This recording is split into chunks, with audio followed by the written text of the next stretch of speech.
Welcome back to the 2024 season of college football, the sharpest college football podcast. This is BuckMetrics. I am joined by Robert Martin. Robert, it has been way too long. I missed you. Yes. I'm still in my post 4th of July warm glow. How are things up there in Canada?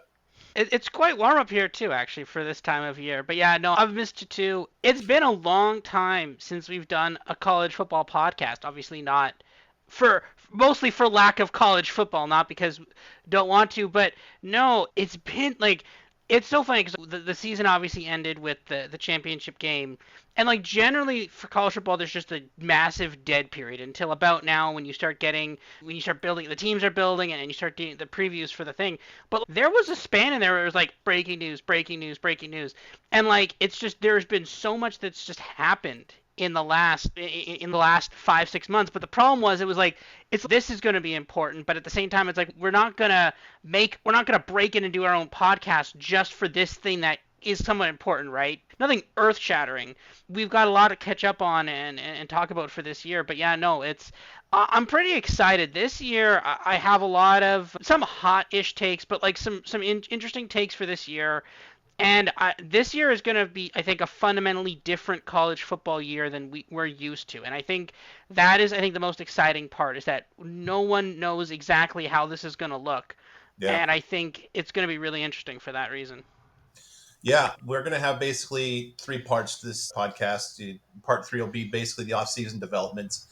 Before that, part one will be basically what we are. I've been doing some retail work in the off season, just getting new listeners one by one. So just to give them a little bit of background on you and I and the podcast.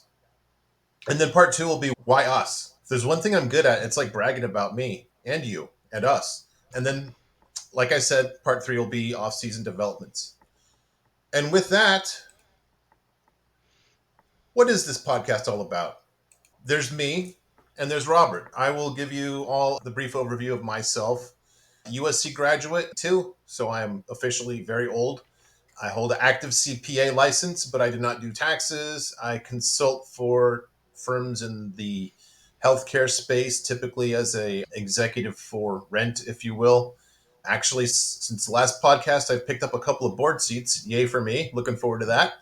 That'll be fun. I have my own model that I've developed over years and years, which we'll get into later. You can see I have two dogs in the back that are both rescues, whom I love dearly. And I'm married to a beautiful wife from Japan. So with that, Robert? Yeah, my name is Robert Martin. I'm a data analyst slash pollster from Canada. My firm, Main Street Research, we do polling in Canada and the U.S. now. You've probably heard of some of that polling as well. Also, you're watching this on LeanTossup YouTube channel. LeanTossup is also a website that's done electoral projections in Canada, the U.S., and the U.K. Actually, literally just days before we're recording this podcast, there was a UK election. Obviously, Labour won. Everybody called Labour majority, including us. But we were the highest on the Tories, and the Tories did overperform basically everybody's seat projections of them. But yeah, what I do is I find my electoral projections are really accurate, and they, in many ways, find the diamonds in the rough, find the value where it's, hey, my model thinks this is going to happen, no one else's model thinks it will happen. That's why I do it, right? The models I build they're not typical. And when we talk about our models in a second, you'll see that. But it's the same kind of trend that it carry over from politics, which is if everybody thinks something, go the other way. And I think that's very useful, especially in sports betting, but that also very much carries over to my job as well. Yeah, so before we move on, then help me out here. If the Tories overperformed and they had that showing, are they like the Akron of British politics? I have no idea. The Tories are so fundamentally screwed. I don't even know. I can't even think. It's so hard to think of a call it. It'd be like, actually, yeah, here you go. Remember how Nebraska was really good and then they weren't? They're like Nebraska right when they started being bad. Okay. So they got a long way to go. They're going to be bad for a long time. So they're like that, but then they just signed like current day Jimbo Fisher to a 20-year contract as well. So we haven't even gotten to the Scott Frost era yet. Okay. Very fair and helpful. All right. So, overview of my model, really quick without making this too much of a math class here. Basically, my model takes all the FBS versus FBS games for the season, the per play data, not play by play, but basically the efficiency per play, uses that to come up with offensive and defensive power rankings, which are adjusted for the strength of schedule. Now, it assigns ratings, like I said, for offense and defense, with an average FBS team being zero point 0.0, which is interesting. So if you see a major conference team that's a zero point 0.0, that's not, they're an average SEC team, for example. That means that they're an average FBS team and they're probably having a very difficult season. Using the model, I'll identify plays based on what my model's variance is to the line in total. We'll get into that a little bit later. And I only use current season data. So for the first 4 weeks, I have no model and then no model plays until week 5. So weeks 0 through 4 are basically the makings of my brain. And you can see basically my brain is no match for my model. Now, having said that, my model, pretty useful at times. So I've done some back testing. Like I said, I developed this over years and years, but with all the big changes, I've done back testing all the way to 2015. We throw out 2020 because it's just a weird year and we don't even know when it started, since it started basically between middle of September and early November. So for the other years, basically, I've got the variance of my model to the closing line. And I've bucketed it out into three categories here. If the variance is 0 to 8 points, I actually have a negative ROI. Wins against the spread 49% of the time. You're not going to make any money doing that. If it's 9 to 10, there's a very small ROI, win percentage just over 52.5%, which is really your break even. But when the variance is 11 plus, 56.7% win percentage and ROI of 8 to 8.2%. So that's our target. And that seems like a lot, although over, what is this, 8 seasons, if we throw out 2020, that is, what is that? 885 plays. So that's a few each season. It's not like I'm just waiting for 5 games a year. Good ROI too. 56.7 is pretty much what your really good players will shoot for. So the other thing is, I've made this remark a couple of times. Once we get past a certain point of the season, just the value of my model is out. So I've done this analysis basically for the same time period, and I've said, all right, when the margin of my line or my model to the closing line is varies by 11 to 19 points. I took that population, I segregated it out by week. Now remember, I don't have any plays for week 0 through 4. So starting with week 5, you can see my win percentage is, let me go over here. Here we go. Win percentage is far north cumulatively over break even. If we group weeks 6 through 9, it's 60%. ROI of 31.7%. Literally 60% is, if you tell a pro that's what you're doing, they're not going to believe you. Now, part of the thing is, most people don't have the discipline just to say, okay, after week 9, I'm not playing against the spread anymore. So part of the value add here is I need to basically just not play when only my model says, hey, this is a play from week 10 forward. Not fun. I basically learned this hard way over years and years when I would have a great October. And by the middle of November, it would be really rough. Did this analysis, and this is where we stand. So helpful and fun.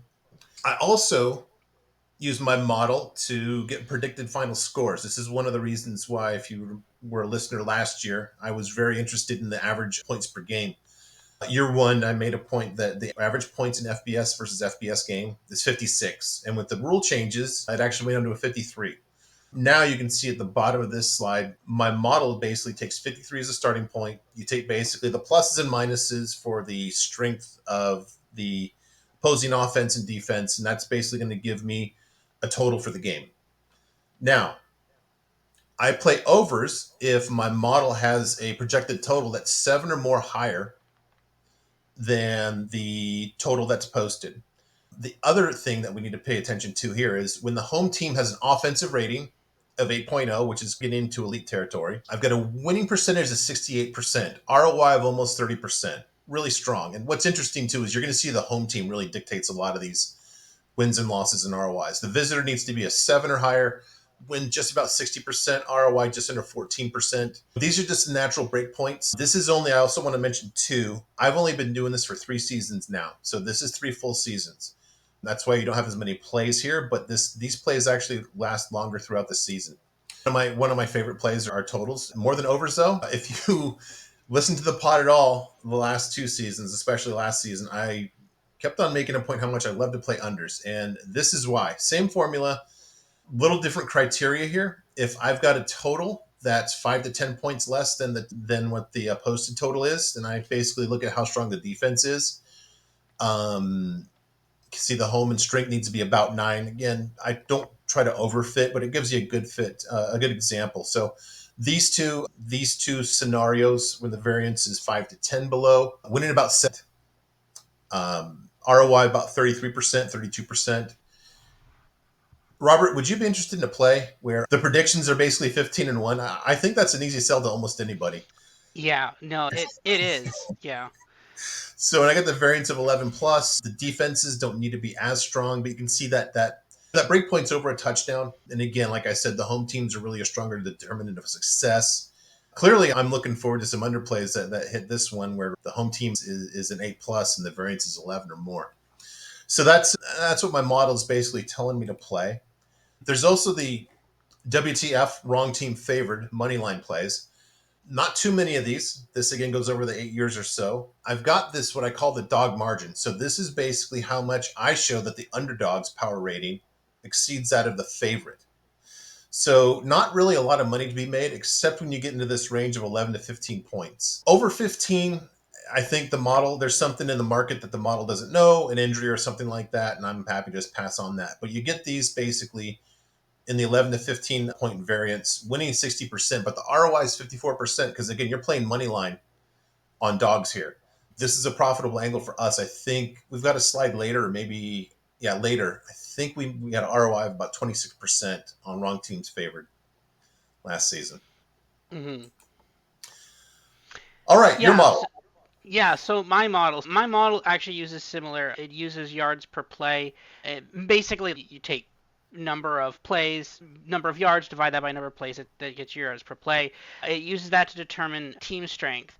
And then basically it simulates each game about 1,000 times on a play-by-play basis. So it's actually the way you think about it, think of it like Madden. When you know how sometimes you just say, okay, you're sitting there with Madden, you don't want to play, you just want to watch a football game. You basically usually you move in the menu screen, you move one controller to one side, move your friend's controller to the other side, leave them both in the center, press play on the game. Think that's what my model does 1,000 times, and then I basically extract those stats, and that's how I generate my model lines. And this is, in many ways, this is very unique. The whole purpose for this is because it wants to uncover hidden advantages that certain teams have over other teams. For example, teams that run the ball a lot and that are good at running, if they're going up against a team that is not good at defending the run, it just buries that team in that advantage. Same thing in passing. And the flip side, right? If a team is relies on the passing game, but they're going up against a team that is really good on a passing defense, they get buried, right? And the thing is, this isn't just okay, this number means this in terms of a spread or something. It because you simulate it on a play-by-play basis. Like you can go through the raw data and you can see, oh, here's this team marching down the field, scores a touchdown, punts it back. Other team tries to go, they go 0-3 out, right? Then the other team gets the ball back. It literally simulates an entire football game, and then that's how you get that, right? You see the clock ticking down, all that stuff. It's very unique and very different from other models, and that is both a positive and a negative. My model sees a lot of things other people don't see, and I have the model for the NFL and the college, and that's a positive and a negative. Sometimes seeing something that no one else sees is actually a negative too. Sometimes it sees something that isn't there, but a lot of the times, and we'll talk about what happens when you put the models together. Sometimes when it sees something, it's dead on. And like in the NFL especially, and last year, I think the probably the biggest amount of money I'd ever won from a single game was New Mexico State versus Auburn. And it's moments like that when my model sees something and your model sees it too, Yeah. and we're like, okay. And the thing is, that game wasn't even close. It No. honestly wasn't even close. That's the level of this where it's like something, and like it was such a massive underdog.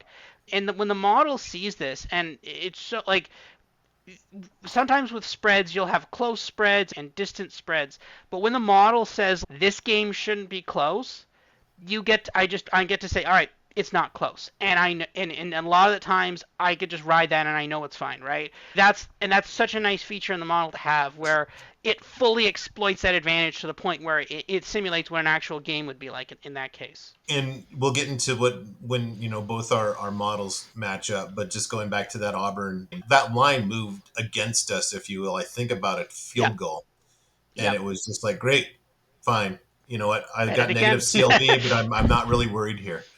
One other point, the first back to the first bullet point, the adjusted yards per play. Just not to get too technical, but before last season, you and I did a little. It was like a Yes, game show where like Math Nerd One tries to communicate Math Nerd Two some concept that's really hard to communicate. But the adjusting of yards per play, I think, really boosted your model a lot last season versus the it season helped a before. lot. Yeah, Yeah, it was a huge thing. The thing is, it because the model is so reliant on individual, not just player stats but team stats. You have to absolutely nail that adjustment right, especially when you do non-conference stuff.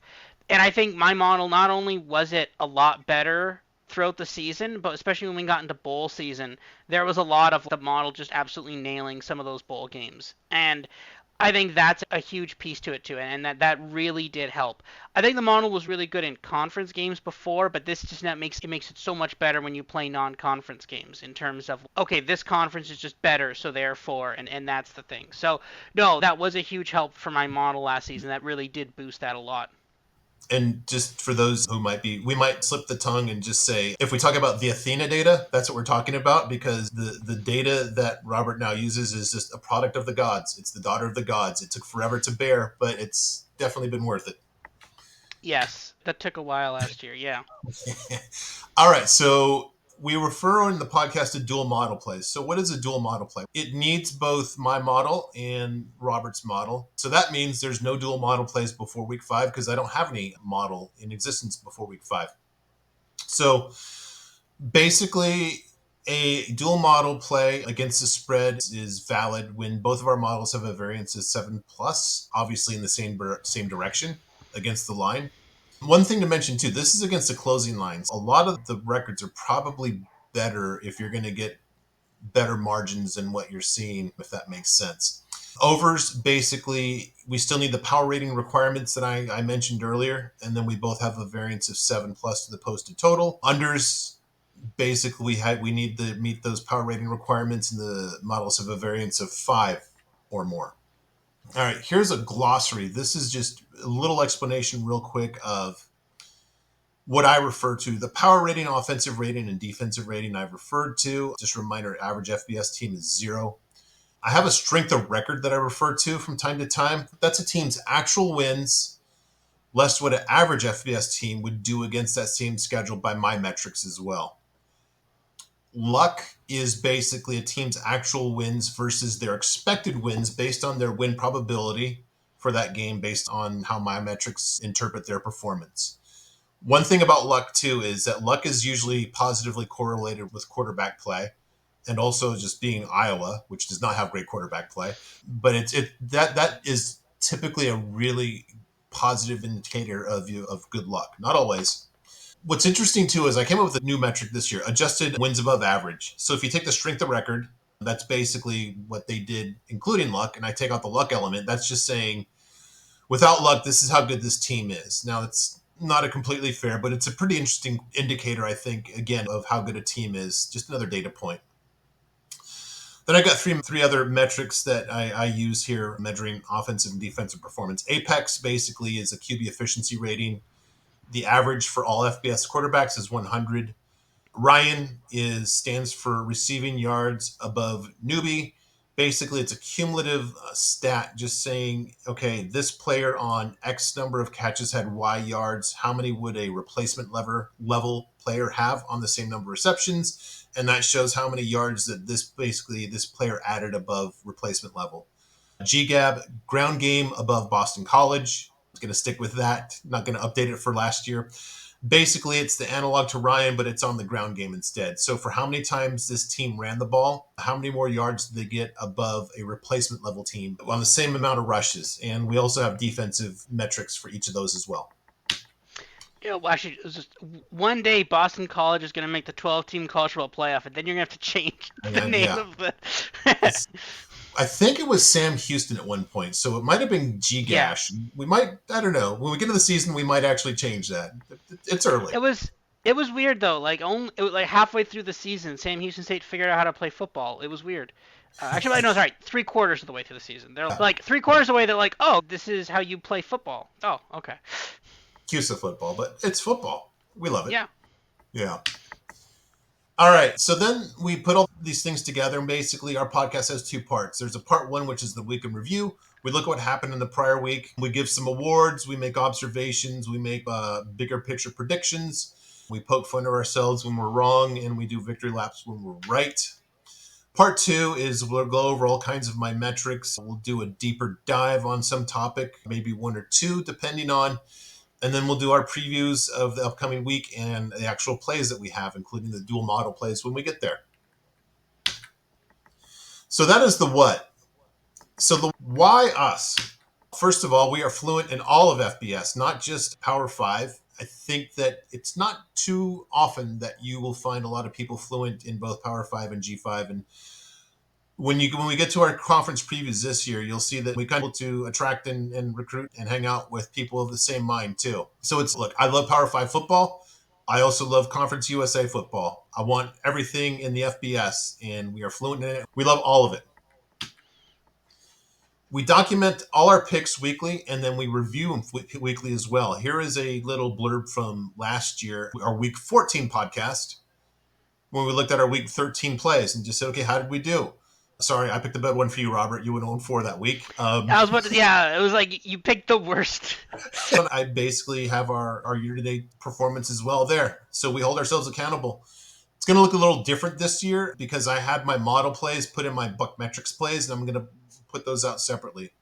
One thing you can see here, the dual model plays, 37 and 21 last season. Just awesome. Composite ROI 13.9%. That's, I think if you're doing that and that's your job, you're very happy if you're a professional gambler. We let the value determine our plays. One thing that really bugs the heck out of me is I'm not an NFL guy at all, but between the conference championships and the Super Bowl, it's amazing how many people that claim to be sharp bettors will absolutely have a play on each of the three games. I have a hard time thinking that the last three games of the year all have value, especially when there's so much attention on them. You're looking at last year, this was the only bowl play that we gave out as a dual model play. It won, which is great. That wasn't the whole purpose of the exercise. The whole purpose of the exercise was there was one game that showed value, and that's all we gave out. We like to talk, and we can find stuff to talk about, but we're not going to give out plays just to give out plays and feel smart. Mm-hmm. No, and that is an important point too, right? I know, and to be fair, again, we're not necessarily discouraging you from betting. Like again, a lot of games, especially in bowl season, you're like, oh look, it's a Wednesday night, and here's some random bowl. You know what? You want to bet on that? Go ahead, right? We're not stopping you. That's fine. But we're saying like, okay, we find value in this play. This is the play we find the most value in. So sure, you can go off, and we of course we have opinions on other games too. I bet on other bowl games. I'm sure you did as well. But we're like, okay, we're distilling it down and saying this is the best value we can find on the board. And that's what the whole do model plays is the fact that some weeks there's a lot, some weeks there's a few, right? But it's like, where is the value on? If you have to place one bet, doesn't matter what game it's on, this is the bet you make, right? Yep. And I would challenge anybody out there to find another podcast in the world who had a single bowl play, number one, and that number two was Northern Illinois over Arkansas State. You will not find that. You will No, not find that. no. All right. The dual model plays, they win at an elite level. In 2022, they went 42 and 30, 58% win percentage, and 11 and change ROI. There's probably a little bit of variance in last year, but I think a lot of it is the Athena data. Gave us fewer plays too. I just noticed that right now. That's interesting. So fewer plays, Mm-hmm. bigger win percentage, and an ROI of almost 23%. 64% is crazy over a whole year. That's nuts. And I just want to remind people, this is all documented. This isn't like stuff that we tweeted out and then deleted. Literally, this is all in our podcasts, and it was all there at the end of each part two. So You don't believe us? Do your homework and go to the end, and you can just check all of our work. It's there. Yep. Yeah, interesting that I think the Athena data just gave us a smaller population that was better. We cut out four wins and 9 losses. Interesting. I'm proud of us. Is it good? Yeah, that's probably yeah. It is probably the Athena data and my model cleaning up a bit on the back end. Yeah, that's yeah. All right. Also, we are not a lazy national podcast with ignorant hot takes. I love this. One thing I've emphasized to Robert a lot is look, I don't want to just talk about things that everybody else is talking about, have the same opinions, because people are probably a little more well spoken than us and they have bigger platforms. And I don't know if anybody wants to hear me say just something that they've already heard national people say. But conversely, those national people, when they're actually asked to have an opinion or do some kind of analysis, they just say the dumbest freaking things. Stu Mandel he's a pretty good reporter. He's actually a great writer. But when it comes to predictions and analysis, this isn't even the preface of the book that I could write about this guy. But this is just great. In August, after it was announced that Oregon and Washington are going to join the Pac-10, he said, I don't understand why Oregon wants to go play in the Big Ten and go 6-6 every season. And just 4 months later, he says Dan Lanning has Oregon poised to win the Big Ten and possibly the playoff championship next season. Ladies and gentlemen, that's what you get with a lazy national podcast. That's not what you get with us. And you know what? If I had something that was this wrong, I would own it, and I would probably make myself a T-shirt. I'd probably wear an Oregon T-shirt for 3 weeks just to mock myself and how bad I whiffed on that one.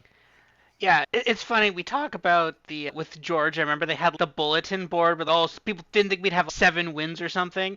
And this is actually bulletin board material though. But no, this is the thing. It's so easy to make these overhyped arguments. Oh, Oregon coming from the Pac-12. Well, sorry, it was the Pac-12 at that point, coming from the then Pac-12 to the Big Ten, saying, "Oh, it's a lower conference. They're going to go to the Big Ten, get destroyed," right? But then all of a sudden they look amazing in the Pac-12. And to be fair, the Pac-12 was really actually good last year. We talked about that a lot. They were like, I think, like the best. No, I'm not sure they were the best or like the second best conference, but they were really good last year. And this is the thing. Now it's, oh, Oregon looks so good. Well, of course they're going to be good in the Big Ten, right? And it's this kind of lazy writing. And the thing is, this is in no way limited to sports, obviously. This is rampant in my field of politics and also in economics, too, as well, when you look at economic data and the markets and stuff. This is the thing, and it's that kind of late. There was no real sound analysis to 6-6, right? Now, to be fair, at the time, people were still doubting Dan Lanning at Oregon.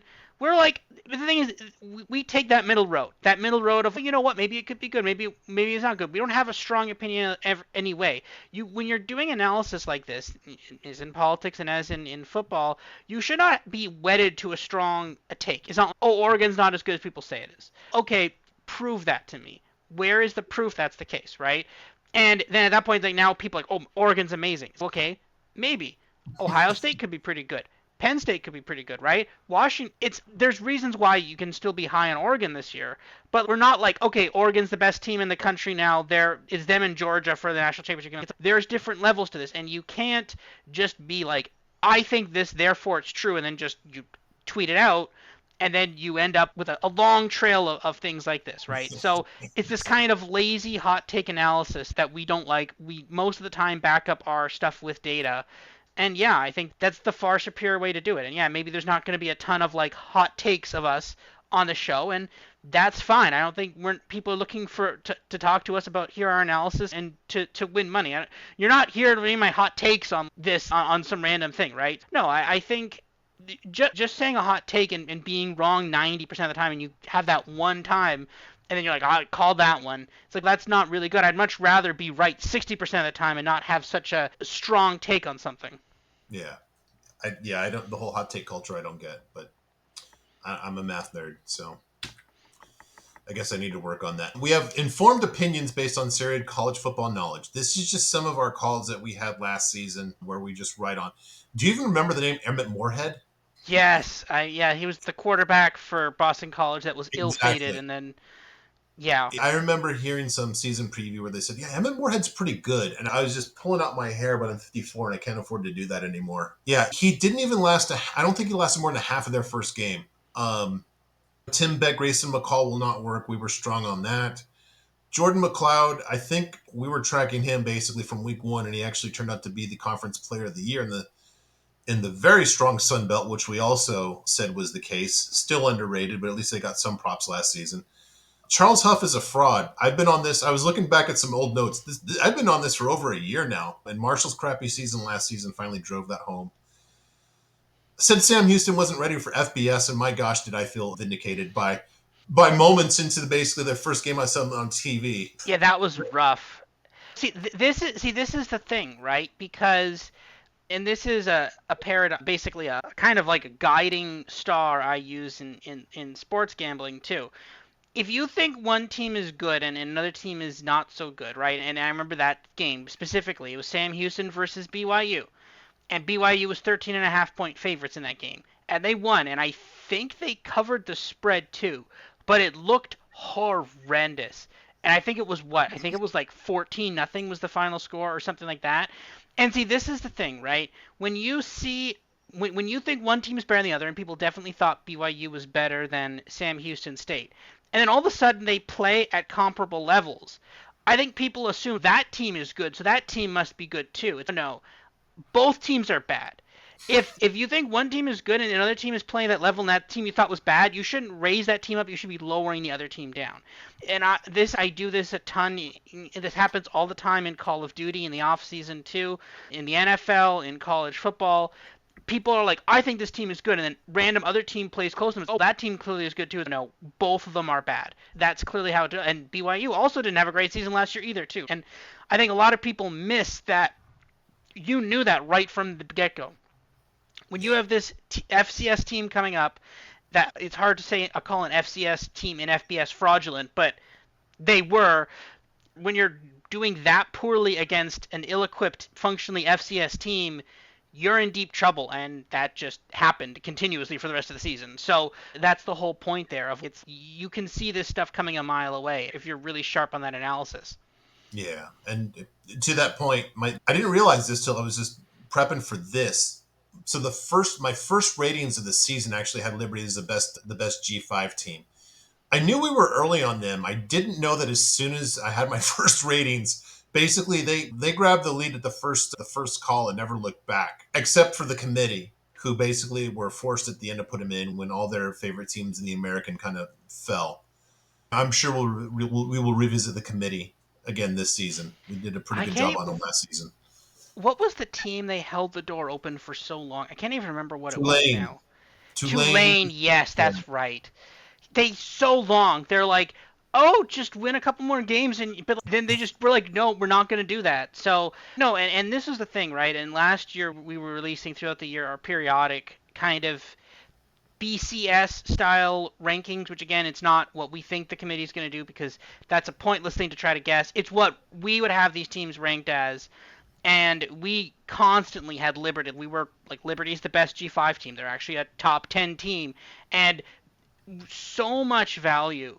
And again, Liberty is Conference USA team. They play middle of the week. You got insanely low spreads in some of those games with Liberty, yeah, where you're like, oh, Liberty minus 10.5. You're like, okay. It's not even, and you could like when you know that stuff, then you can start looking it's like, oh, Liberty is really good at running the ball. Okay, their running back over 60 yards cashes it in the first quarter. You get insane stuff like this where it's okay, it's not even close, and you get so much value from this when you're ahead on.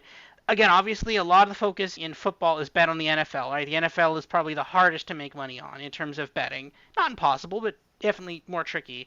Then you get to your kind of your main power teams like your SEC, Big Ten, used to be ACC, but somewhat less anymore. Big 12, there's more value on those now because people are more focusing on the top ones. And then when you get down to the lower conferences now, there is insane value to be had in some of those games. And this is a clear example of it, right? Like if you and there was weeks I was like perfect in Conference USA play. There was some weeks where I think I like cashed like 5 of 6 bets on the Conference USA through the midweek. And oh, cool, great. This week's going great, right?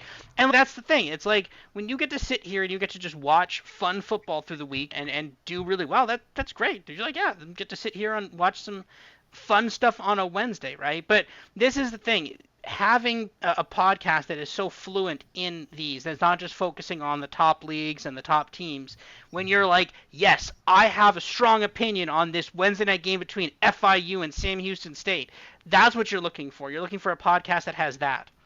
I can just disclaim that only in that I would not have a strong opinion on that one. That's a tough call. One thing too about what I forgot about this until you started to just go into that a little bit.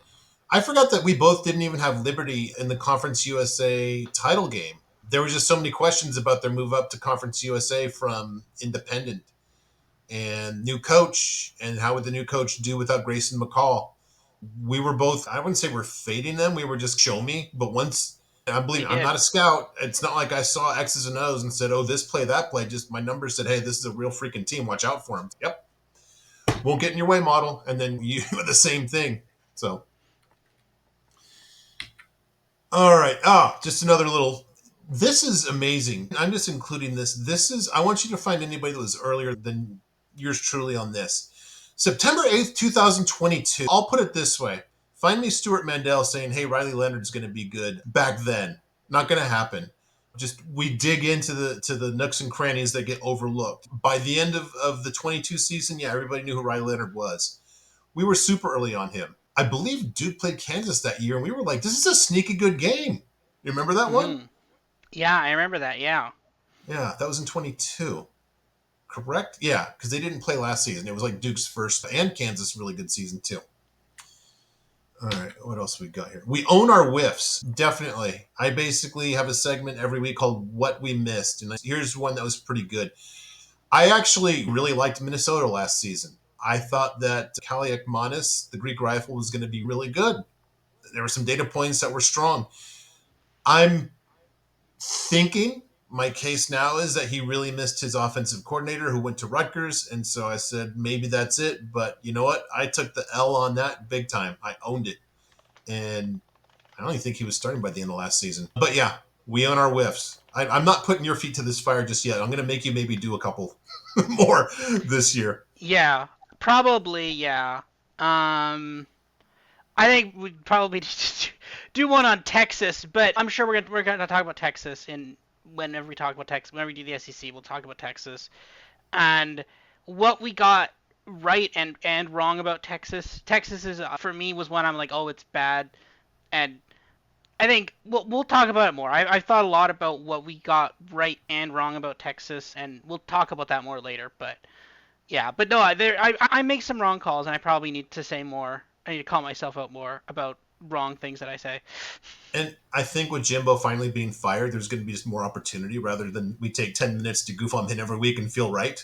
Yeah, but we still got Mario Cristobal though. Yeah, there's that. True. Respected in the business too. This is another reason you should listen to us. This is the Western Michigan coach, folks, and he follows me.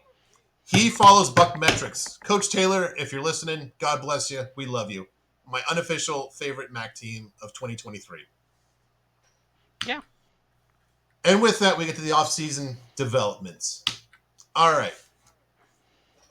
12-team playoff. Some Yeah, I interesting mean, scenarios we got here. this What are your is thoughts? where this is a huge thing, right? This has been talked about for many seasons. It should have happened a long time ago. And again, obviously, this would have been extremely helpful last season. Would have fixed a lot of problems, a lot of heartache, a lot of anger had this happened last season. Which, to be fair, it could have happened had there not been some insane thing where the ACC was like, "Oh no, we can't," and then it screwed themselves over. So that's just funny. But anyways, this now I think in many ways fundamentally changes college football. It changes so many things about the game itself. From the fact that you used to have before the conference champions, the top four teams used to be basically the SEC champion, the Big Ten champion, and then maybe the other conference champions, or if it was like, oh, the ACC had a conference champion, but their conference champion had two losses, then okay, we put a second SEC team in, or we put a second Big Ten team in, right? That's done now. All the conference champions are getting in. That's just a fact, right? The problem now is where do you put? Oh, okay.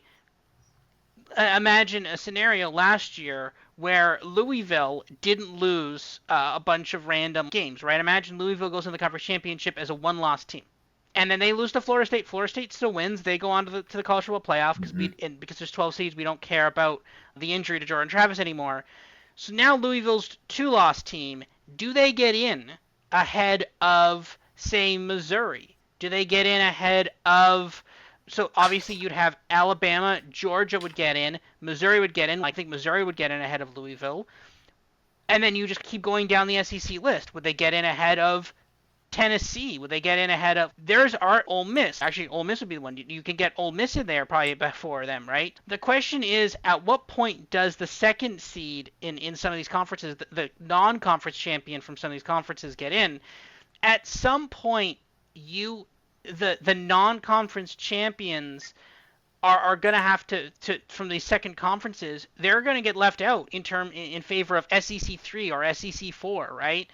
And that's going to create fundamental issues here where it's Yep. this team played some good teams and lost those games, but we're going to take them ahead of a team that actually won some good games, right? They take them ahead of that Louisville team. This is basically going to increase the inequality here between, say, SEC and Big Ten teams versus ACC and Big 12 teams, and we're already starting to see that, right? Florida State and Clemson are already saying we're gone because I think they see the writing on the wall that, okay, yeah, we got left out this year, and it wouldn't have mattered this year because in next year, had this been next year, we 100% would have made it.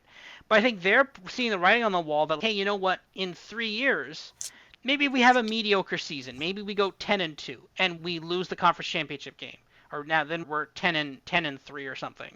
There's no chance of them getting in, but there's a 10-2 SEC team will get in.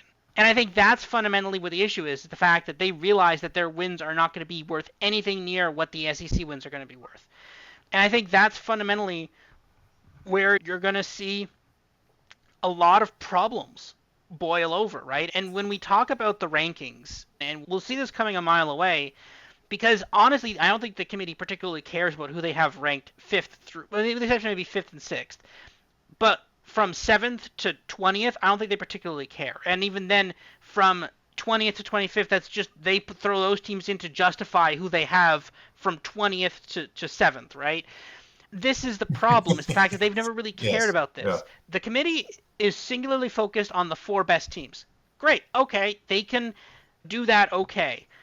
But the rest of it they screw up, right? We have huge disagreements on them on how they rank the top four teams in the country. But, and we can just put that aside from it, we have massive, chasmic differences between where we see 5 through 20 and where they see 5 through 20. And this is going to get even worse. The other thing is the fact that this 12-team playoff is going to completely change the bowl structure.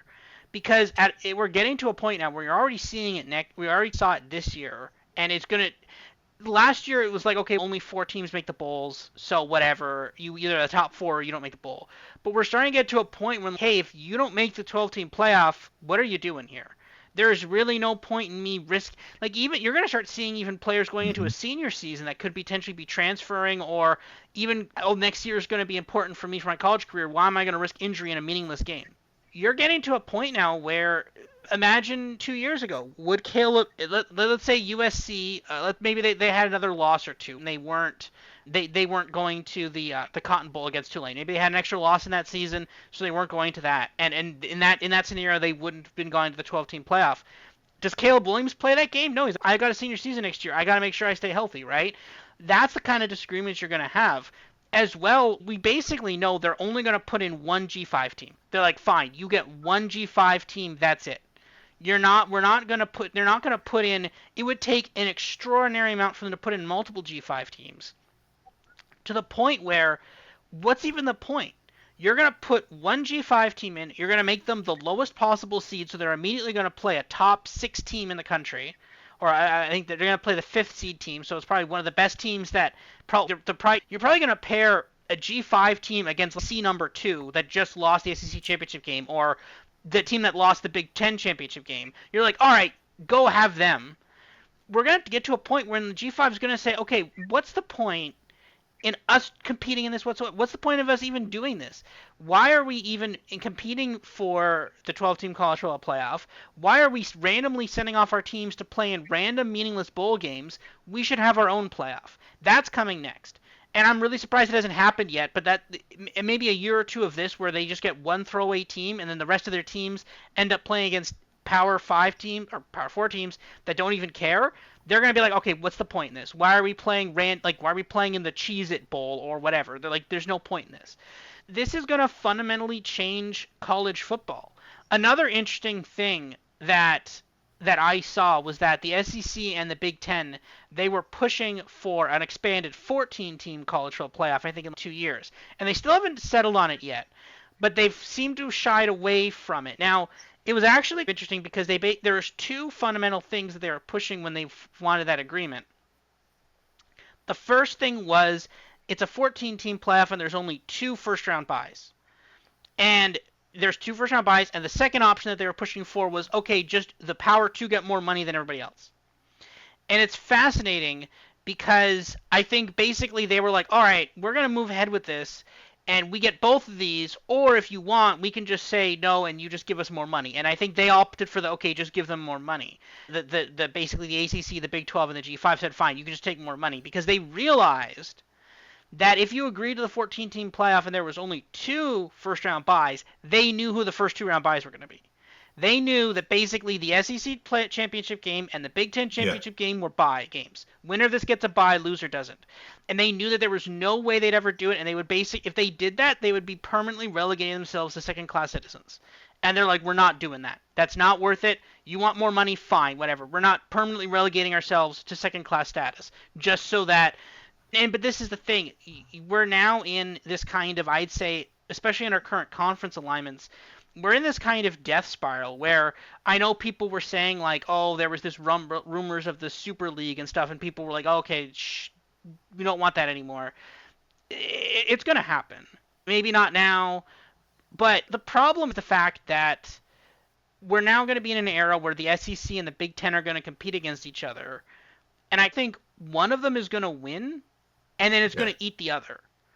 And I think the Big Ten is going to eat the SEC. I know that sounds crazy, but if the Big Ten picks off Florida State and Clemson, they have a bigger national reach. They now have a presence in the South.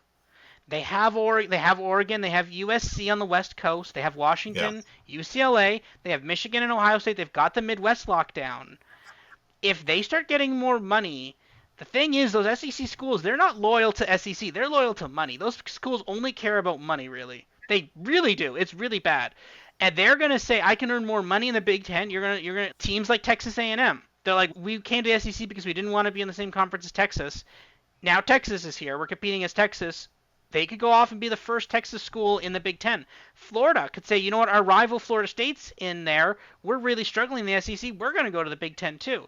And then you're going to just be left with a couple of schools in the SEC, and I think one will eventually eat the other, and it's just going to create the Super League anyway. I think, honestly, their main opposition to the Super League is the fact that it's too many teams and they're just not physically in control of it. I think, honestly, one of them's going to eat the other, and then we have a Super League anyway.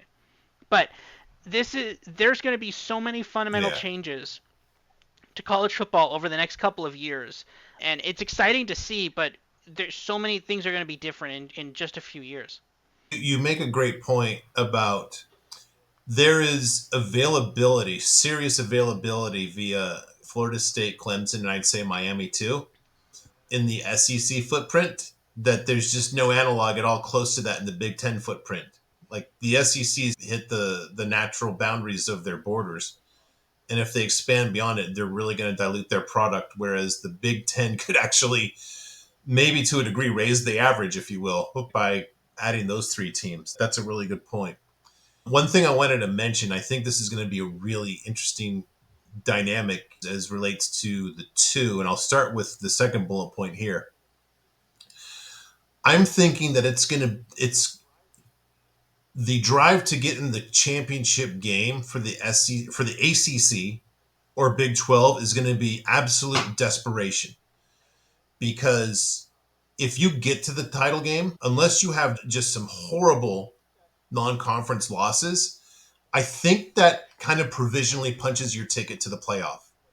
If you lose the Big 12 title game, unless you've got other serious holes in your resume, or if you lose the ACC title game, I think you're pretty good about getting in. So I think you're going to see it's going to be the regular season games are going to be just so intense just to make that title game. Just even if you're not going to win, just Florida State absolutely makes it just by making the title game. That's a horrible example, but you get it. You're going to make it. I think you're going to see the exact opposite because almost by default, in a typical year, Big Ten third place and SEC third place are going to get an invite. I don't know if I really want to play a stacked big conference team and just get my head pounded in. And then I have, not only do I have that indignity, now I'm going to have to play a third playoff game that I'm going to have to play if I didn't even have to play in the conference title game to begin with. There's just such a huge swing. I'm curious to see how that plays out. I'm sure when push comes to shove, people want to be in that title game, but I don't know if I'm gritting as hard if I've got a small path to get there. As a USC fan, if Oregon or Ohio State are just leap years ahead of us, but we have a chance to get in the title game, not sure I'm really wanting that because I'll still make the playoff regardless. If I'm in a position there and I've basically beaten LSU in the offseason or in the preseason and or Notre Dame, don't know if I really just am dying for that shot. I think you're going to. I'm really curious to see how that plays out. Those two conference title games could be very Mm-hmm. different in the chases to get into them. Yeah, it is, and that is a really good point, right? I think where you're going to get to a point, and it's about the fact of SEC 3 or SEC 4 versus ACC 2, Big 12 2, right? That playing your slate of games, let's pretend Ole Miss. Ole Miss played Georgia, Alabama last year, went 0-2 against both of them, I believe, if I remember correctly. Okay, they're sitting there at 10-2. In a 12-team playoff, they're in the 12-team playoff, right? So they did Ole This Miss, is a great Penn example. State. You could use that This same is perfect. example. They went 10-2, lost to Ohio State and Michigan. They're sitting there, cool. We're in the playoff. Doesn't matter. Does not matter who wins between Michigan and Ohio State. But this is now a point where you're now in some of these cases. Yes, in some years it's worthwhile to add them to the playoff because it's okay. They lost their two games against two good teams, so maybe they still are good. But we're now at a point where you're diluting this so much where it's, oh, okay, of course Penn State makes it.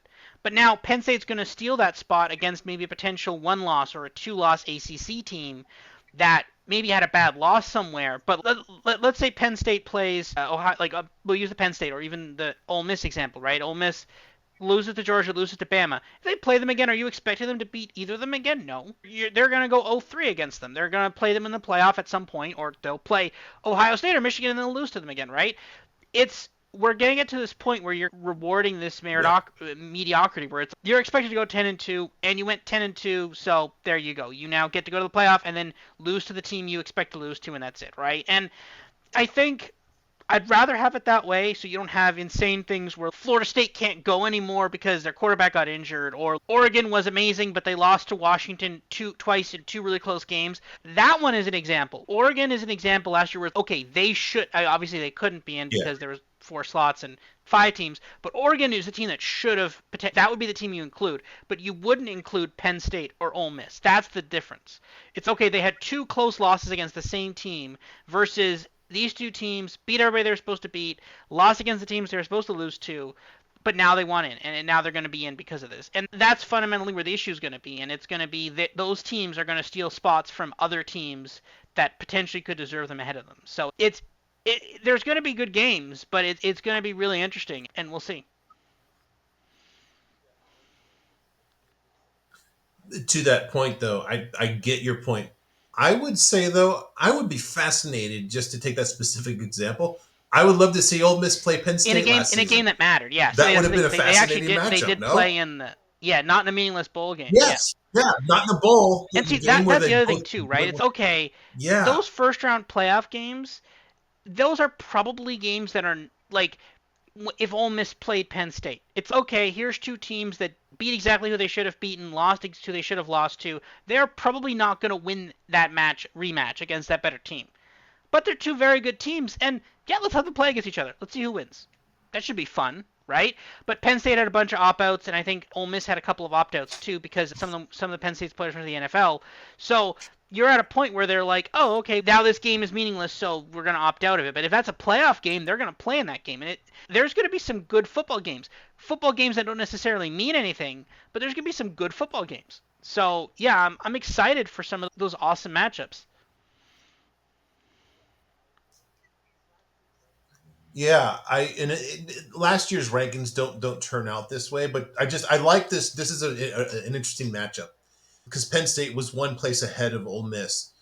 I my first inkling would be Ole Miss is just a little better, even though they're weaker on defense. But those first round games are on campus. Ole Miss at Penn State in December. Yeah. I I'm clearing my calendar for that game. Absolutely. Um, Yeah, now I'm worried about if I have other plans in December, honestly. That might be something I have to work around. That's the kind of thing that I really want to see. And I guess if there's one thing I have a little bit of faith in the committee to do is maybe just screw around with the rankings to give us those kind of handsome matchups in the first round.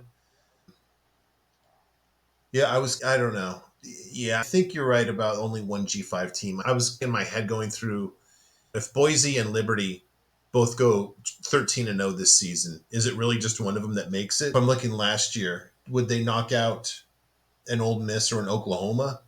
That's hard. Maybe Oklahoma because they were in a great conference, but you go 10 and 2 in the SEC, that's hard. So, yeah, I don't think we're ever going to see two G5 teams. And on the topic of the G5, the committee will screw it up just as if there's one thing to do consistently, that's it.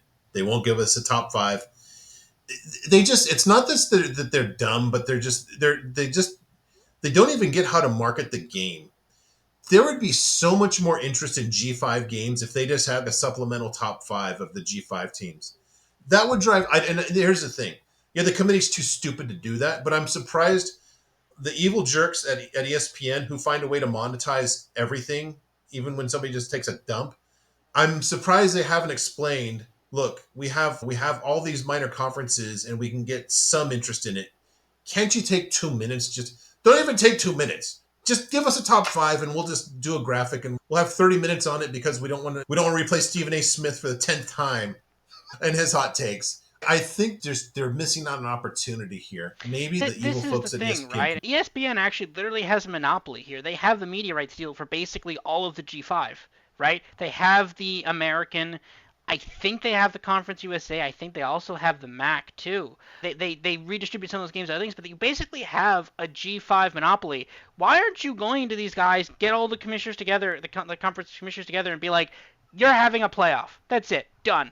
You're having a playoff. Here's when it's going to be. No more of these insane bowl games sponsored by some sort of aircraft carrier company. Here you go. You're having your own playoff, and that's the thing. And you would have so much interest in that, rather than, oh yeah, you're gonna go play against this other team that doesn't care to be Yes, there in the Raytheon Bowl. Make them have a playoff. But this is where this is going to end up now. You're going to see a push to that because people are only going to care about basically the power two in the playoff. You're going to get to a point now where I think very soon there's going to be a push for, and all it's going to take is basically you have two worthy G5 teams, only one gets in, and they're going to say, okay, screw this. You're clearly not going to let us in, so we're just going to make our own. Like that would be so fun. And again, I think Conference USA has actually started realizing how to do this by moving their games to midweek. MAC figured that, and the MAC shouldn't figure that out. They moved their games midweek. Conference USA moved their games midweek too. I think some one other is another conference moving their games is midweek this year. I think too, right? I think another one is, right? I can't remember. I thought one was moving. I think the American is. I can't I remember though. haven't Don't quote checked me on yet. that. But Yeah, I think another one is too because they're realizing that instead of throwing your game on a Saturday afternoon when you're going up against Penn State, Michigan, go on a Tuesday night when your only opponent is the NBA. Would you rather watch two NBA teams that are resting some of their best players, or would you rather watch a football game? And I think people are like, I want the football games. People watch the football game, right? And I think they've realized that this is something they could do now and they can get extra eyeballs on. And I think that's where this is going. I think you're going to see a G5 playoff that's going to last through those midweek December, those days midweek December, rather than here's a random bowl game. I think that's where this is heading. on a scale of 1 to 10, my excitement would be five thousand Oh four yeah. hundred and twelve for a G5 playoff. I can't tell you how much I would love that. One thing, are you envisioning in that scenario that the G5 would give up its big boy playoff bid, or this would be I basically don't for know. everybody I else? think we're getting to a it is. It's a lot of That money it to walk might away be okay, from here's the out of top out one of and here's everybody else. I think we're even starting to get to we're going to start getting to points where basically this is similar to in college basketball where you have the main college basketball tournament, the NIT. And I honestly think we're going to get to a certain Yeah. point where the bowl games are just going to be gone or their current construct is going to be gone. You're going to have a second tier Power 5 playoff instead of all these bowl games. Because we're going to get to a point when, okay, your season is judged by success whether or not you make it to the playoff or not. So now all of a sudden, okay, now we've got to make a second tier playoff because no one's playing these bowl games. And this is only going to be like 2 or 3 years. This is going to happen very rapidly. In 2 3 years, you're going to be like, this is pointless. Why not just make a second tier playoff, right? And that's where this is going to end up. So I think, I don't know if it's going to be you give up your only, I think they'll probably keep the one shot in the 12 team playoff, but this is where discussions of Super League and all this stuff come into play as to where does this go, and I think that is where I think we start ending up with this. Where basically instead of random bowl games, we have playoffs in December, and that is again, this is the problem, and one of the reasons why there's even venture capitalists basically sniffing around there because they see something that's extremely underutilized, right? You see this massive industry of just billions and billions of dollars at the NFL, and not even just the money that the NFL has itself, the other industries that feed off of it, fantasy football, people in their office have these. There's so much interest and stuff in the NFL, and that hasn't translated down to college football because you make it difficult. You're like, okay, now these two random teams are going to play this random bowl game, but why?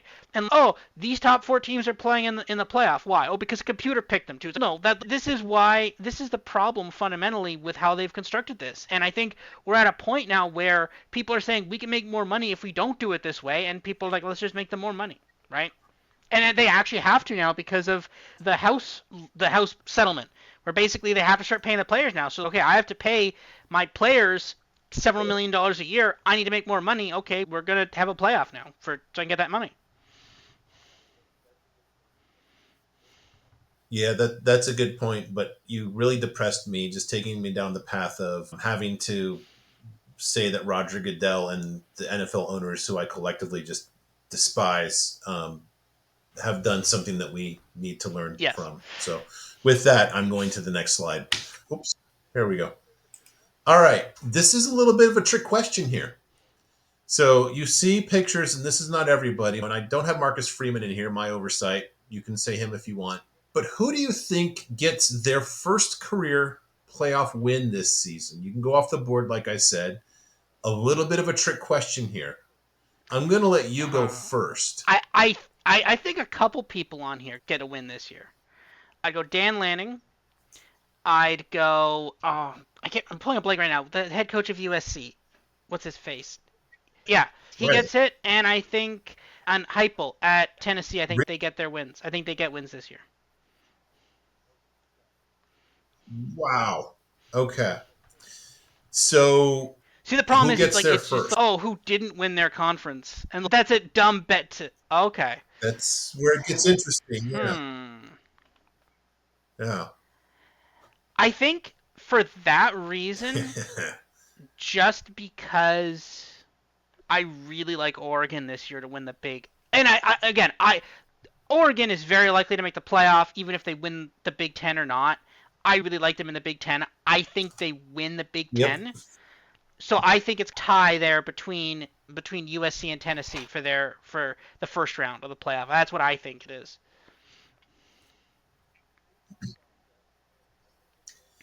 Same thought process, and I'm going to give you an answer that might get me kicked off Sark. the podcast for good. I'm going.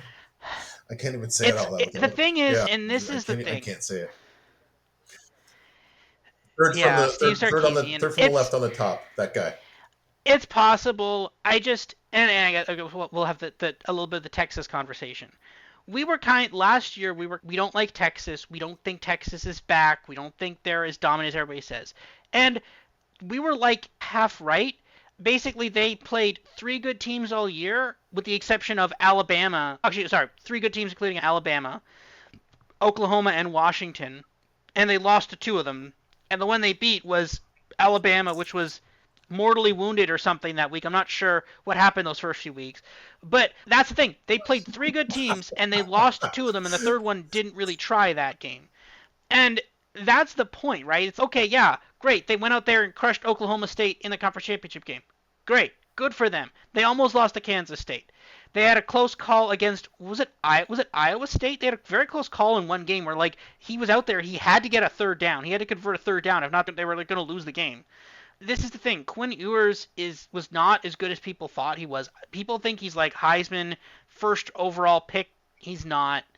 They lose both. They lose yet again their top running back again for the second year in a row. Okay, their offensive line is mostly intact, but they lose two of their wide receivers. That also helps out Quinn Ewers a lot. I have questions about why Archie Manning wouldn't transfer in that case. Why is he going to stick around another year where he could very clearly If Archie Manning transferred to Florida, would he be starting over Graham Mertz? Probably, right? That's the thing. And is Florida worse than Texas? You're going to get a ton of money, right? That's what this is all about. It's about getting money and getting exposure. I don't understand why you wouldn't have transferred to another school and started then. There's a reason why. I don't think his hand is nearly as strong as people think it is. And I think they got very lucky in playing a really down Alabama, and they lost to the other two good teams they played. And they also got lucky against Kansas because that was the one week that Jalen Daniels was out. They had a couple of close calls in the regular season. They took Kansas State to overtime. They got a little bit lucky last year with a lot of stuff, and I don't think they're going to be able. Last year when you struggled against Iowa State or Kansas State, now that Kansas State team is replaced by Ole Miss. Instead of Kansas State, it's Ole Miss now. Instead of Iowa State, that's Florida now. That's Georgia in there now. You're playing Georgia instead of Oklahoma now. And actually, you're also still playing Oklahoma and also playing Texas A&M. I think there's way too much. I think the teams are just too good. And what Texas always does is they usually get in there and they scrape out a win against inferior opponents. But I don't think you could do that if the opponents are just as good as you. I'm almost not looking forward to the SEC preview because I'm going to be arguing. I don't know. It's going to be awkward for me, and thank God, nice guy Brendan Morris agreed to do that with us just to help me with it. I might need to lean on him. To your point also about yours, it's a good one. So there's a guy at my gym, self-described trust fund baby, who went to Texas. Huge fan. As soon as I told him that I did this pod, he asks about it every time, and every time now I see him in the gym, he says, "Good horns," even though he knows I went to USC, but whatever, good for him. He is convinced that Texas will struggle against Michigan and Quinn Ewers will lose the job then and Arch Manning will take over. I didn't really want to get into it with him, but it sounds like you and him might Quinn might Ewers. be of similar Oh, minds. One yeah. other thing, as One much thing as I I will love, say, and one of oh, the go ahead, reasons why I am confident in please. the Quinn Ewers call is that usually NFL scouts, because we get scouting reports on some of these guys for next year, and usually these guys peg these guys pretty well. I have never seen such a disconnect between NFL scouts and the fans. I guess the only other one in reverse would have been Mike McCarthy. No, not Mike McCarthy. No, Jay McCarthy. Sorry, JJ McCarthy. So many McCarthys in football, but no, Mike McCarthy's the coach of the Dallas Mike Cowboys. No, McCarthy, no, Jay threw me McCarthy. for a loop there. No, because the scouts loved him, the fans hated him. But for Ewers, it's reversed. The fans were like, "This guy's amazing. He's literally on the cover of College Football Game." We're definitely gonna be talking about that when that comes out. But there is so much hype around him, and NFL scouts are like, "Yeah, if he was here this year, he'd be a third round pick." Not, and remember, there was a historic run on quarterbacks this year. 5 or 6 in the first round. He was like third round pick, so not even competitive with the other quarterbacks that went this year. He's like a third round pick. That's the disconnect here. And the fact is, when you're like, oh, okay, here's the disconnect. Also, they had two wide receivers go high in the draft and their running back go high in the draft. They're losing pieces and they think their quarterback is bad. It's very possible that the quarterback was being supplemented by those important pieces.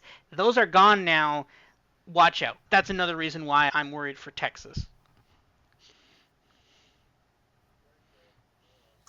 Very fair. Like I said, that SEC preview is going to be something. And just one other thing on this topic. I can't remember who. I'm sorry, I can't give that person credit, but I heard just a great joke that it is absolutely James Franklin's destiny to lose a first round playoff game.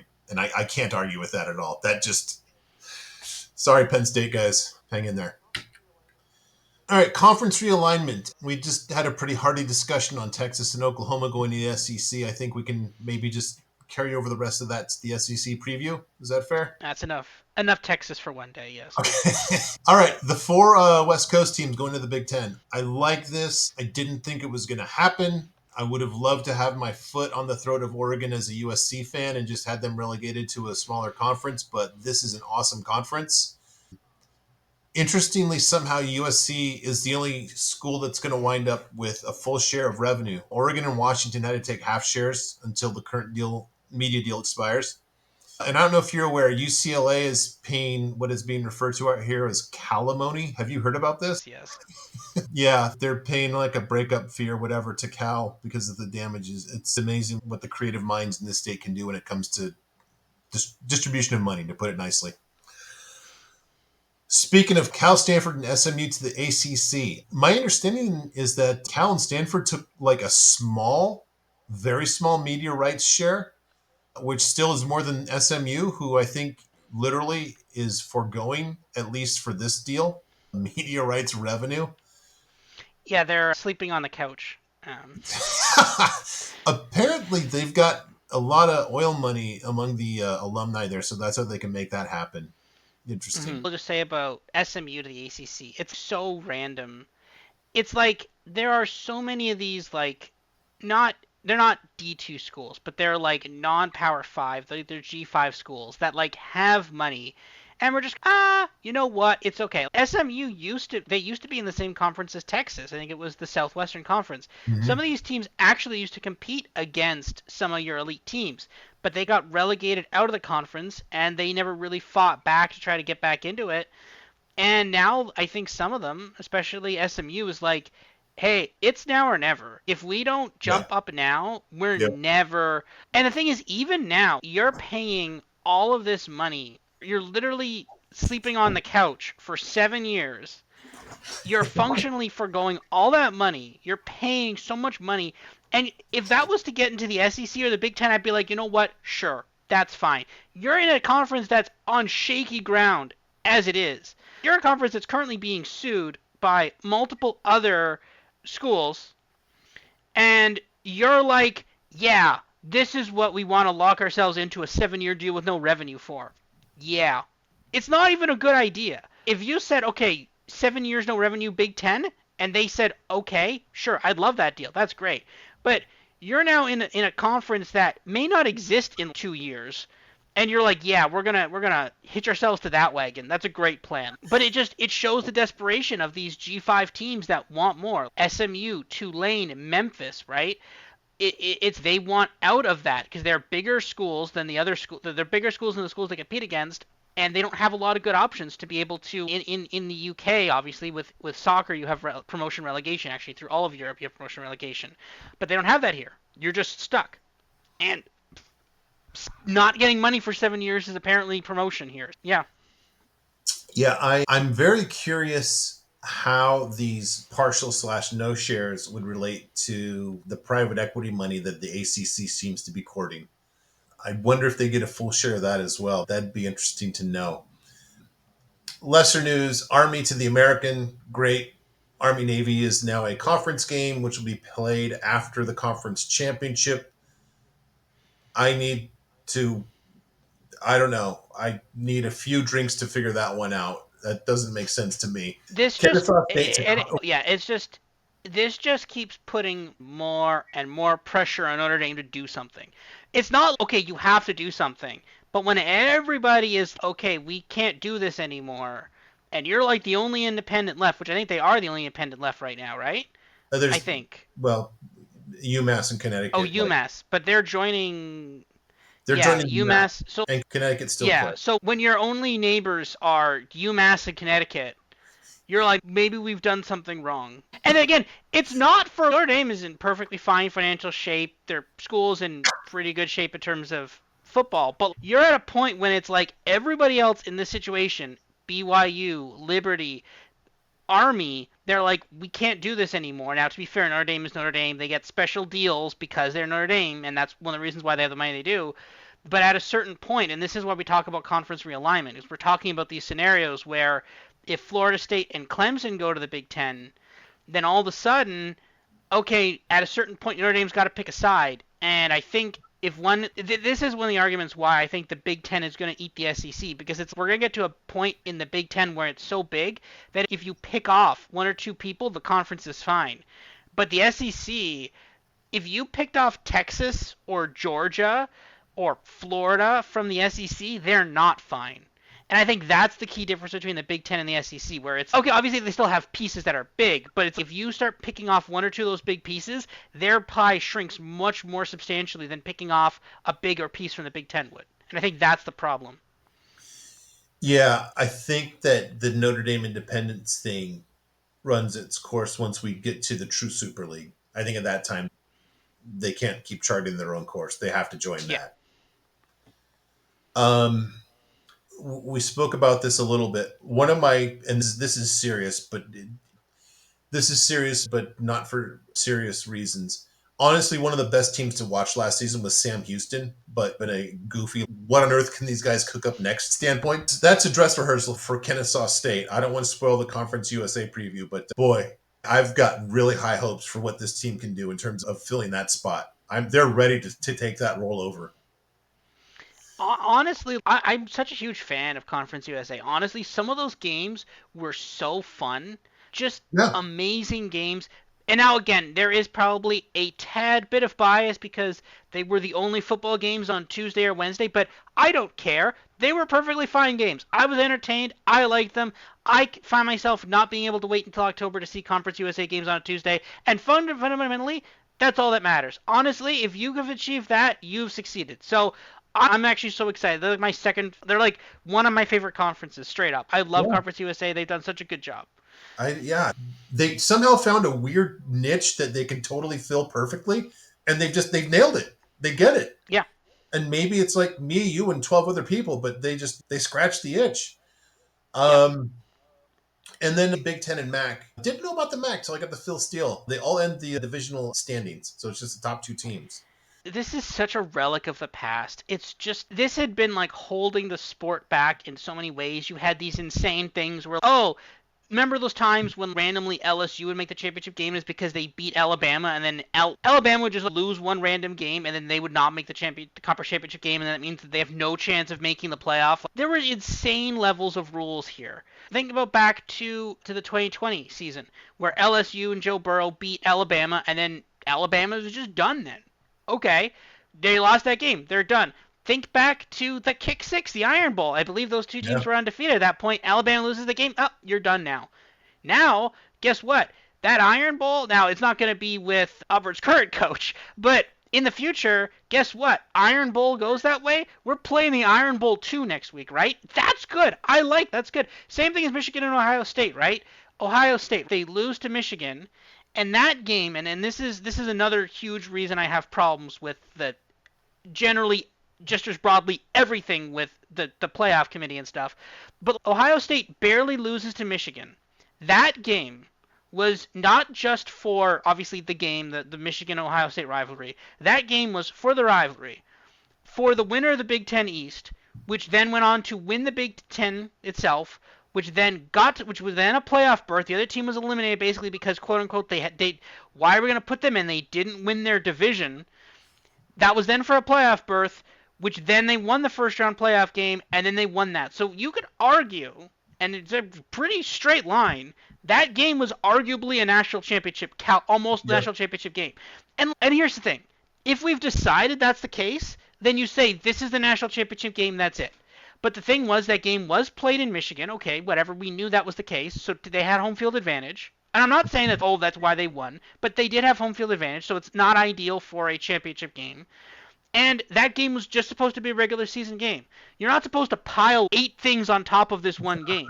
Now, some people like the fact that, this game means so much more because we piled 8 things on top of it. But can't we just have Ohio State play Michigan in a fun game and then maybe they play the next week and then maybe they play again? If it's a good game, I want to see that multiple times. I don't want to just see it happen now and this team is clearly better, so the other team's eliminated. Wait a minute. That's not how math works. You can't just be like, this team's better now, so the other team is bad. No, Ohio State could have been arguably probably could have beaten Alabama in the playoff. Probably could have beaten Washington in the playoff. Probably could have those two could have been the top two teams in the country. And we'll never know now because Ohio State lost the game. They didn't win their division. How could they possibly get into the college football playoff, right? This is the insanity of divisional standings and it's gone now.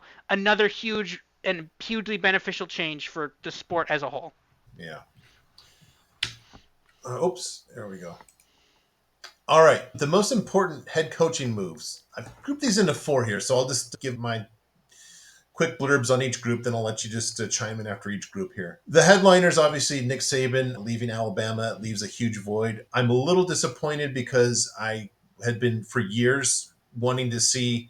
I've been drawing a lot of parallels between Saban leaving Alabama and Saddam Hussein being deposed out of Iraq and just the chaos that would have happened in Alabama, but they got the right guy there who's like a grown up, so that's disappointing. You're defending national champions looking at sanctions because they cheat and their coach predictably left. Texas A&M is interesting in that they've had the resources and they should have just been dominating in the NIL era, and now they actually have a sane grown up who's their coach, so they might be pretty. They might be a force to reckon with sooner than later. And Boise State, I only have that because I'm convinced that their head coach is actually Dirk Cutter. I didn't know that he's actually. I made jokes the last two seasons that he was running the program from like secret spots. He's actually their offensive coordinator now. I didn't know that. And I'm certain that they just said, look, you can run this team. We'll just make this guy who I think he was the offensive coordinator, Spencer Danielson. He can pretend to be the head coach, but you can do all the head coaching stuff except what you don't want to do, and we can make him do all of that.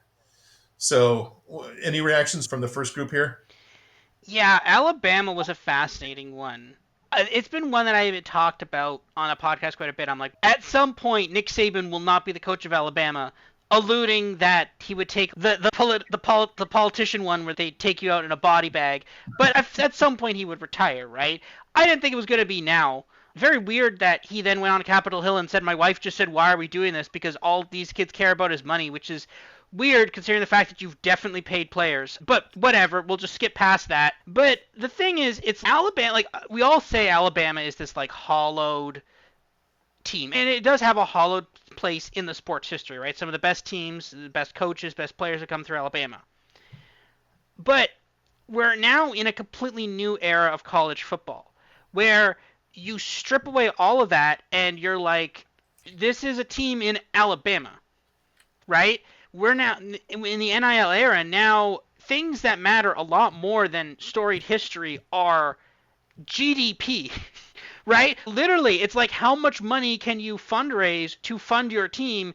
Alabama, not the greatest in the GDP department. These are literal things. You're looking at, okay, how much money can we pay these players? Okay, we're a pretty poor state, one of the poorest states in the country. Okay, people like to come to these because they have great amenities there, right? Like a big city, like USC, like LA. We don't have that. Oh, do you have beaches? Also, no. We're close to beaches, but we don't actually have beaches. You should go to one of the 4 Florida teams if you want beaches, so we're screwed there too. Fundamentally, Alabama is, although people were like, oh, this is the top job, and we heard things like, oh, Dan Lanning could go there, or Mike Norvell, or even Kirby Smart, in the insane, oh, Kirby Smart, like, why would Kirby Smart do that? Georgia and Alabama are, like, literally beside each other. There's literally no reason for, some of these were just, at best, lateral moves. I think people were like, Alabama's the best, but these were, at most, lateral moves. The move for Kalen DeBoer actually made so much sense. He's trading at probably his highest level ever in terms of the aggregate stock market. Obviously, coming off an insane season, was hired as a coach of Washington, had 2 great seasons there. But now this is where there's question marks on this too. His stock is riding high, but how much of that is Michael Penix Jr.? How much of that is 3 wide receivers drafted in the NFL, right? Also a bunch of other good players drafted in the NFL as well, right? If you're Kalen DeBoer and you see all those players that were so crucial to your team leaving, you're like, get me out of here. I don't want to be here next year. I don't want that record on my record, right? This is where this could either be, and to be fair, I don't think Kalen DeBoer is a bad coach at all. I think he had a lot of good talent and he coached efficiently, and that's what you have to do. But we were already talking about Alabama struggling the last couple of years and functionally just Saban carrying this team over the line, especially last year, and even to some extent the year before. We're now at a point where, okay, he is not there anymore. Is Kalen DeBoer as good as as Nick Saban? Probably he's good, but he's probably not Nick Saban level, right? So this is where I could see regression on Alabama. I could see like the dreaded 9-3 season, right? You can see this. I don't think they're going to be as dominant as they were. It's going to take Kalen DeBoer a bit to figure out the SEC and to figure out Alabama, right? And this is where they're going to take a bit of a back seat for a while, and I don't know how long they're going to be rebuilding a bit for, but it's not going to be your dominant Alabama for the next, I think, year or two. I think they're going to fall into kind of that kind of Penn State Ole Miss class for a bit. Very fair. Yeah, we're going to have some serious arm wrestling in the SEC preview. I can just tell you right now already. All right, the Yes. next group, sooner than you think. I think that these are all a little bit below the radar or just in one way or another overlooked hires. And I think these coaches are going to have success quicker than people think.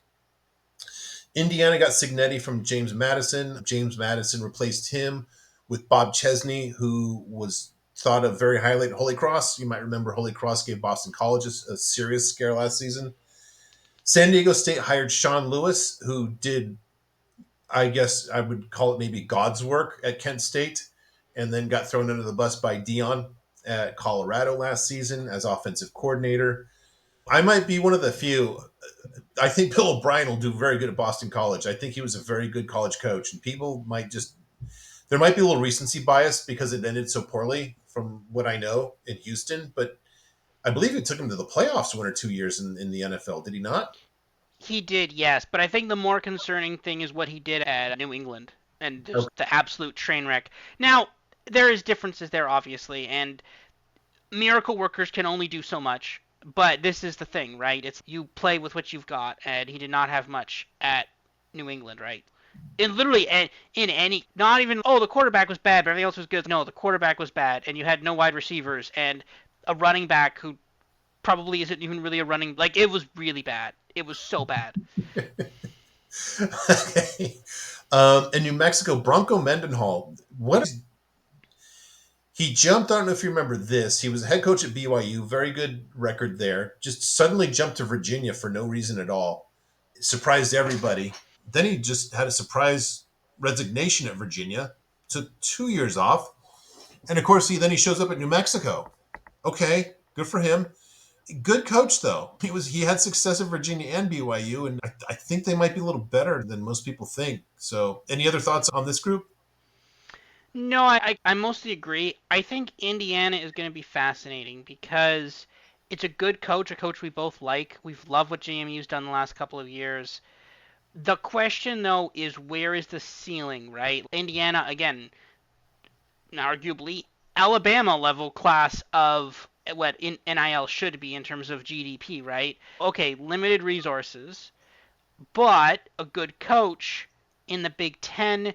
But again, a lot of sharks there. Obviously, now you've got Oregon, Washington when they come back.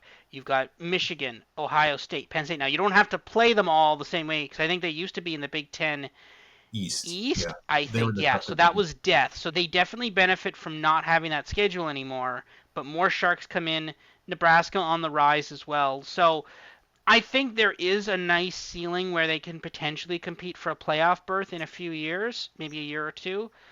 But I'm excited to see what they can do. I think they will be able to do something. I just don't know what or how soon. But I think we could see them in the playoffs. Let's see what I want to see what this looks like this year. I'm actually excited for that one.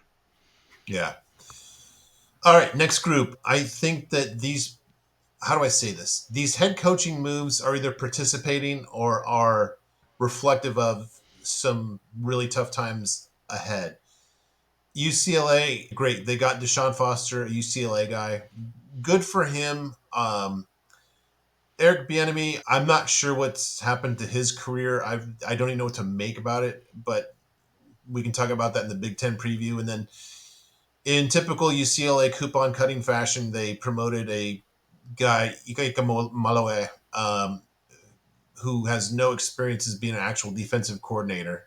Just an internal hire. It's not good. And I just learning curve for Deshaun Foster there.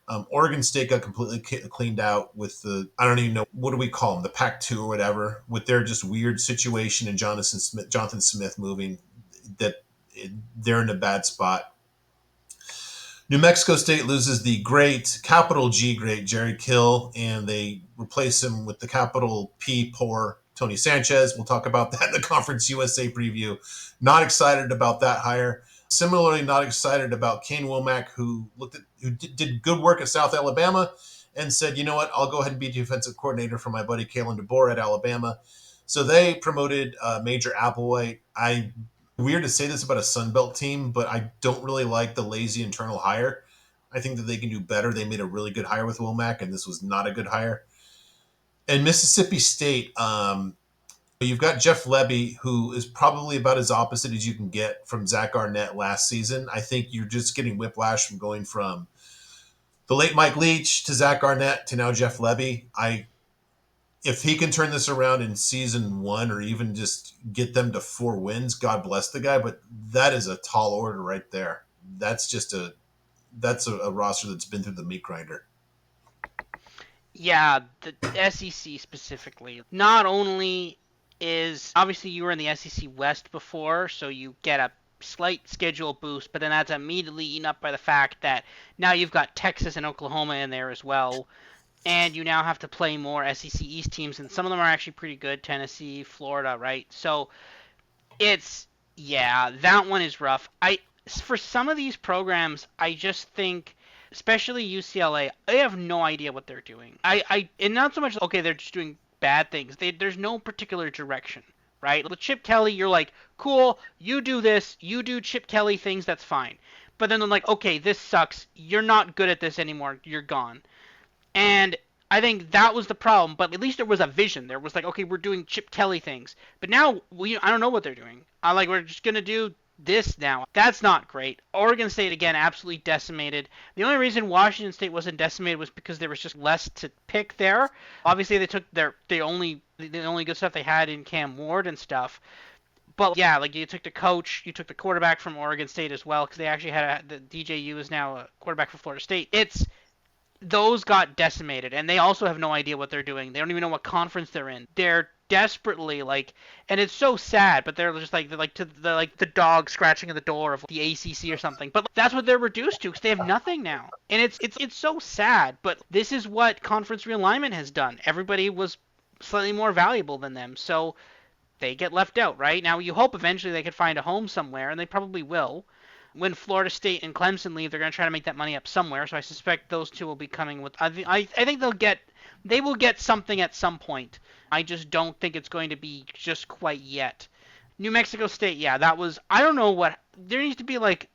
This is the thing when you look at the athletic or stuff, you get massive articles on random stuff. I want one just on Jerry Kill, just why he does the random things. He's okay. I'm gonna retire. I'm gonna come back and coach in Mexico State. Yes. I'm gonna leave. But why? You were doing amazing. You almost won Conference USA, and you're like, now I'm gone. Okay, now I'm gonna be an offensive analyst for Vanderbilt. Like, why? What a random.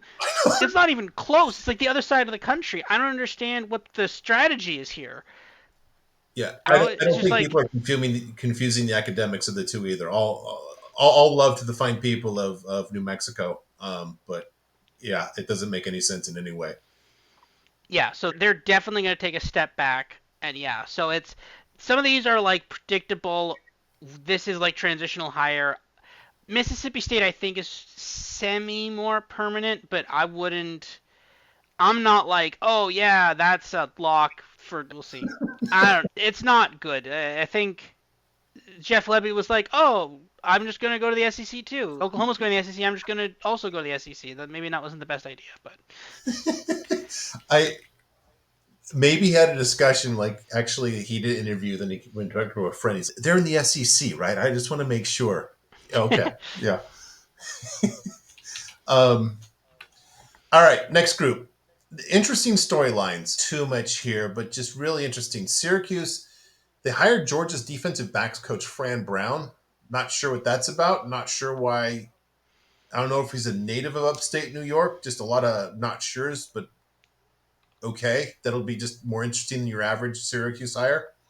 Derek Mason is the coach at Middle Tennessee State. Probably the second best Vandy coach that we've seen in the last couple decades after James Franklin. I don't know, that Murfreesboro is like about an hour away from Nashville, so maybe he's got some ties there and he can be a little better than people expect.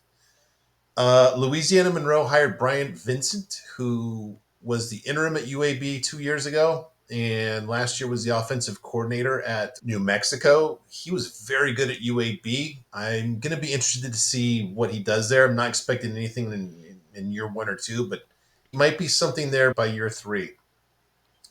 And here's a little trivia for you. Do you remember in 2020 when Southern Miss kicked off the COVID season in week one? I think Conference USA and the ACC were the only two conferences that kicked off like about when they were scheduled to. Southern Miss absolutely crapped the bed, and then they fired their coach after week one, or he resigned, but he was told to resign. Then they had another coach for about like 3 weeks, and he said, "This is stupid. I'm going to go to Austin P." Do you remember this? They had three coaches that It season. sounds familiar, yeah. So coach number two in that scenario, Scotty Walden, he's since gone from Austin P to UTEP. So interesting little circle around there from former Conference USA team Southern Miss to current Conference USA team UTEP. I'm interested to see how that works out. Yeah. Yeah, it's some of these are interesting. I still have no idea why Kyle McCord is the quarterback at Syracuse. I just it was funny because in my mind I was like, oh, he's in my mind I'm like, oh, he went to like an orange team. So when I was looking through my Phil Steele, I'm like, oh, Illinois, he's the quarterback for. Oh, he's not the quarterback for Illinois. What other orange team? Oh, Syracuse. It's even a further step. Like it's just like it's the weirdest. I don't know. It's that was such a weird storyline with Syracuse. I'm interested in that one, and yeah, some of these are going to be interesting, especially the UTEP there. I believe that's our next topic here is oops, let me go over here. Quarterbacks, yes. Oh, Or coordinator no, movement. okay. Quarterbacks. All right. The most important one to me by far is Mike Denbrock going from LSU to Notre Dame. Just a huge upgrade there. This one is sneaky good. If you look at actually the offensive numbers for Arkansas or for Texas A&M last season, they were really good. Connor Wegman had an apex of 123. I think that this moves Arkansas way up, and we'll get to another part of that in a moment here. This is not just a homer thing. I was all over UCLA as an under team last season because of Danton Lynn, and now USC plucked him. I think that'll be anywhere from a big to a huge move for them.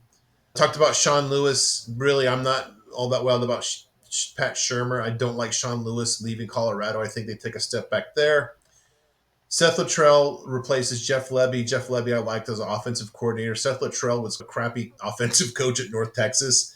The only good seasons he had is when Graham Harrell was his OC. Otherwise, he was very ordinary. Bush Hamden. I don't really pick on the guy, but now he's surfacing at Kentucky. Um, I'll just keep it there. Questionable record at Mizzou and Boise. I'll just keep it at that. Chip Kelly at Ohio State. This is going to get a real deep dive when we do the Big Ten. I'll just keep it like that for now. That's interesting.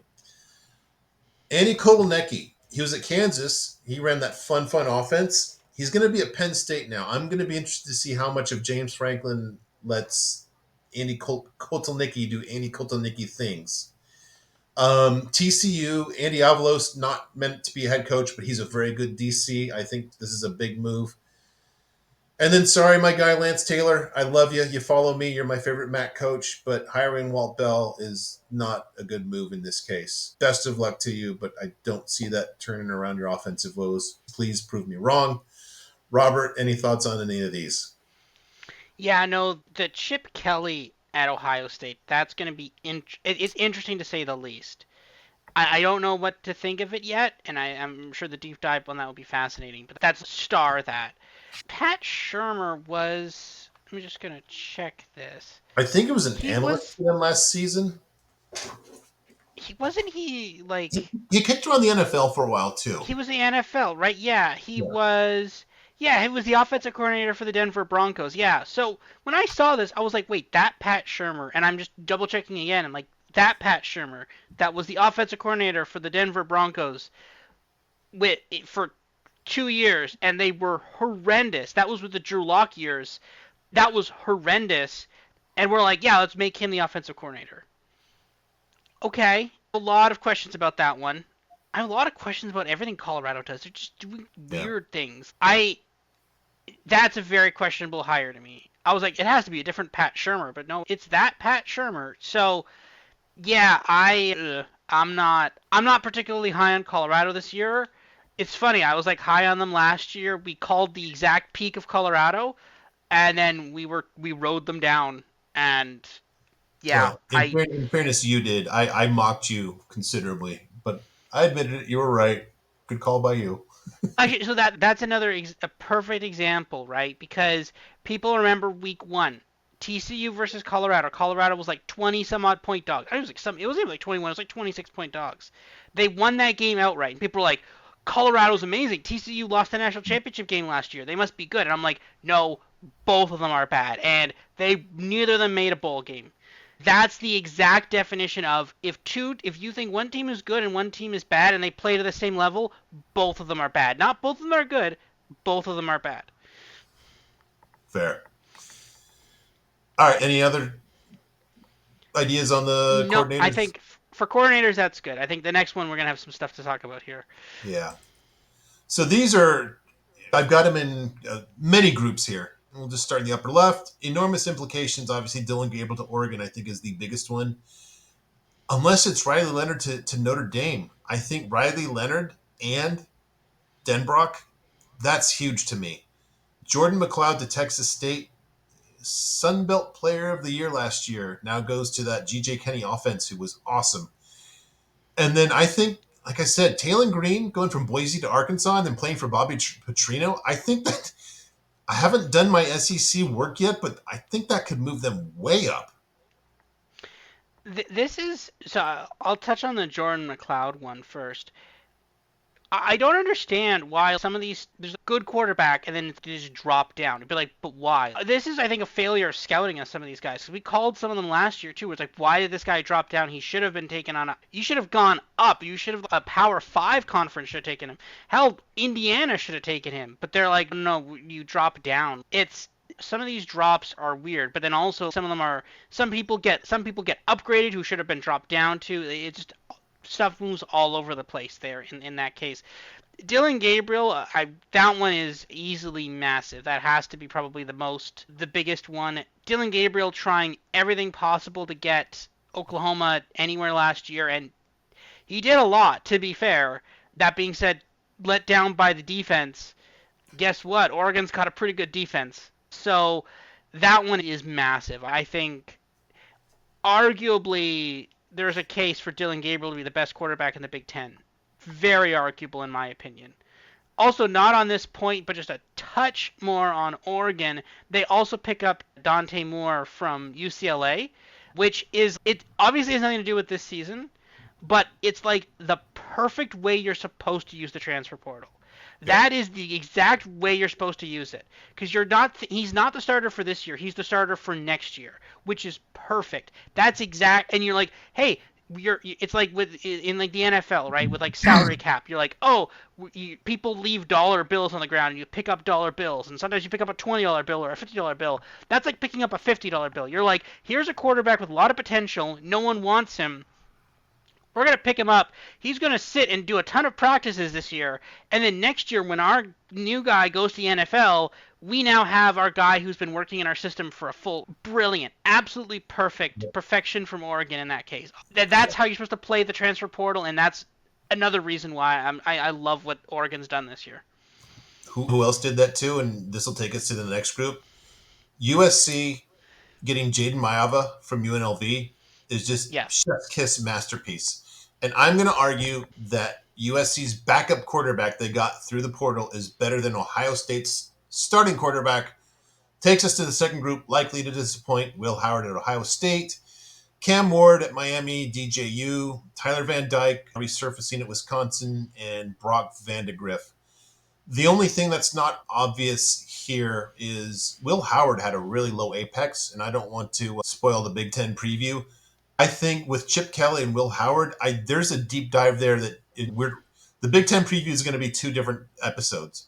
It's too much. There's too much. There's so many deep dives there. The last one in this group, Brock Vandegrift. I only bring that up because he was highly recruited and he's going to be coached by Bush Hamden.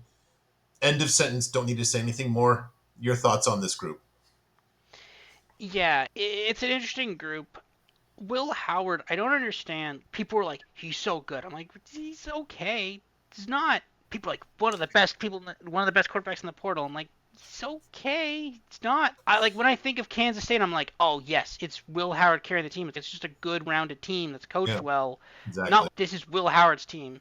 Cameron Ward, he's good, but the problem is it's the coaching at Miami. That's, I think, the issue here. It's not necessarily him himself. He also needs to settle down a lot more. But I think the coaching at Miami, DJU, I think yes, he might be likely to disappoint, but I suspect Florida State's got some good pieces around him. So I think they might be able to do some stuff with that. That one I think is just a good situation, so I think he might be able to succeed there. Tyler Van Dyke, I'm not completely sure. Again, he was not good at Miami. Again, a lateral move when it definitely should have been a downward move. But here we are. And Brock Vandegrift, he was Georgia's backup, right? And then transferred out, right? Yeah. You could have just waited another year. You could have come up behind Carson Beck. Carson Beck, for some reason, has a lot of Heisman hype. I'm not completely sure why, but I don't know. I'm not like, this isn't blowing the doors off of, oh, they got Brock Vandegrift. Okay. That's a little underwhelming there. I think that Kentucky. If I'm a Kentucky fan, and I'm all right. If I'm a Kentucky fan, I'm concerned first, second, and third about hoops. So then I see, oh, we got a guy from Georgia. I'm probably thinking like we're in great shape, and I don't know who Bush Hamden is at all, and I don't want to make this the Bush Hamden crap fest.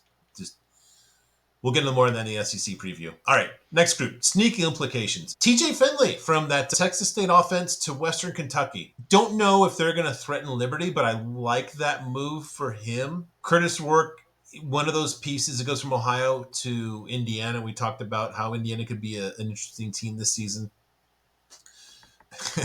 And then Diego Pavia with a well-worn path from Vanderbilt or to Vanderbilt from New Mexico State. I do Pavia and Jerry Kill is like a zig when in a zagging SEC, I guess is how I would put it. Yeah, it is, right? Diego Pavia is pretty good. I don't think there's a ton SEC quarterbacks that are good. You're looking at okay, I guess Carson Beck and then Jalen Milrow.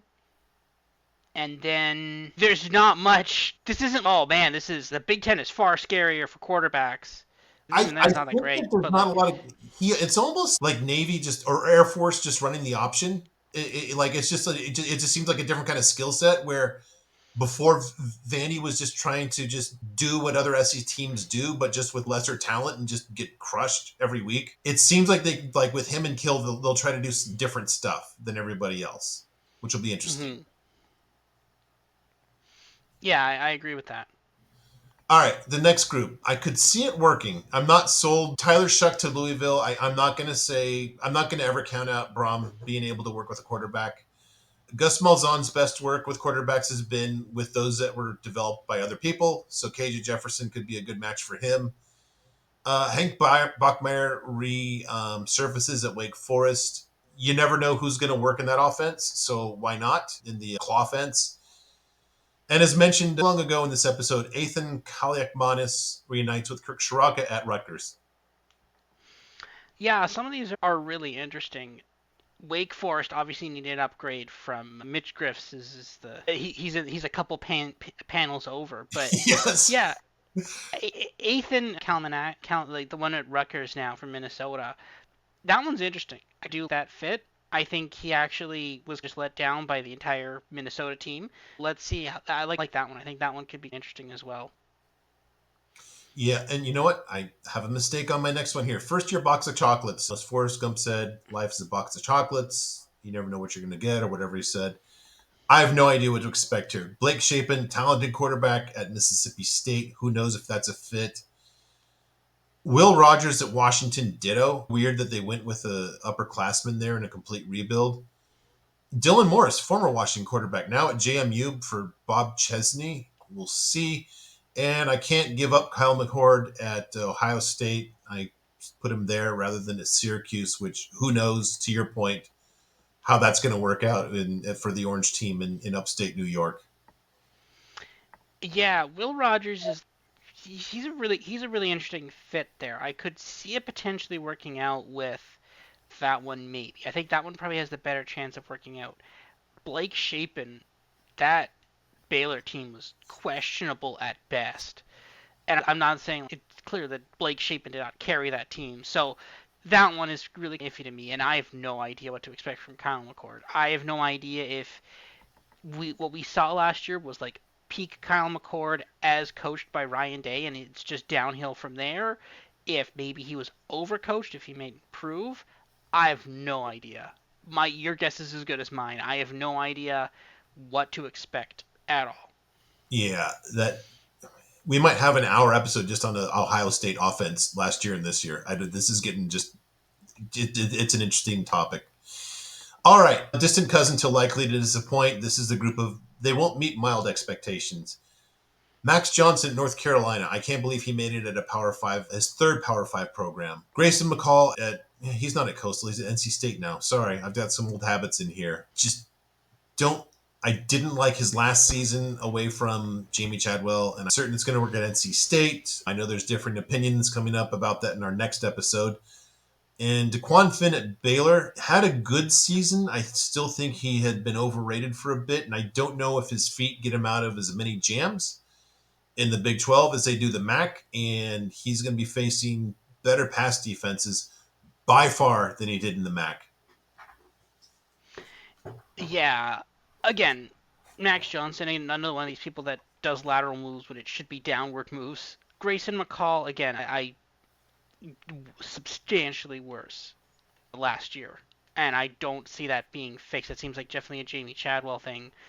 And then DeQuan Finn was okay, but that Toledo team was actually pretty good. Baylor is a pretty large, pretty substantial move up from the MAC. Yeah. I just don't think Baylor's got it. I think Baylor was not good last year, and I don't think they're gonna turn it around this year. So yeah, Baylor is not. I don't like that one. All right. Next group, I just call this, it already doesn't feel like a fit. Just when I write these down, it's what's happening here.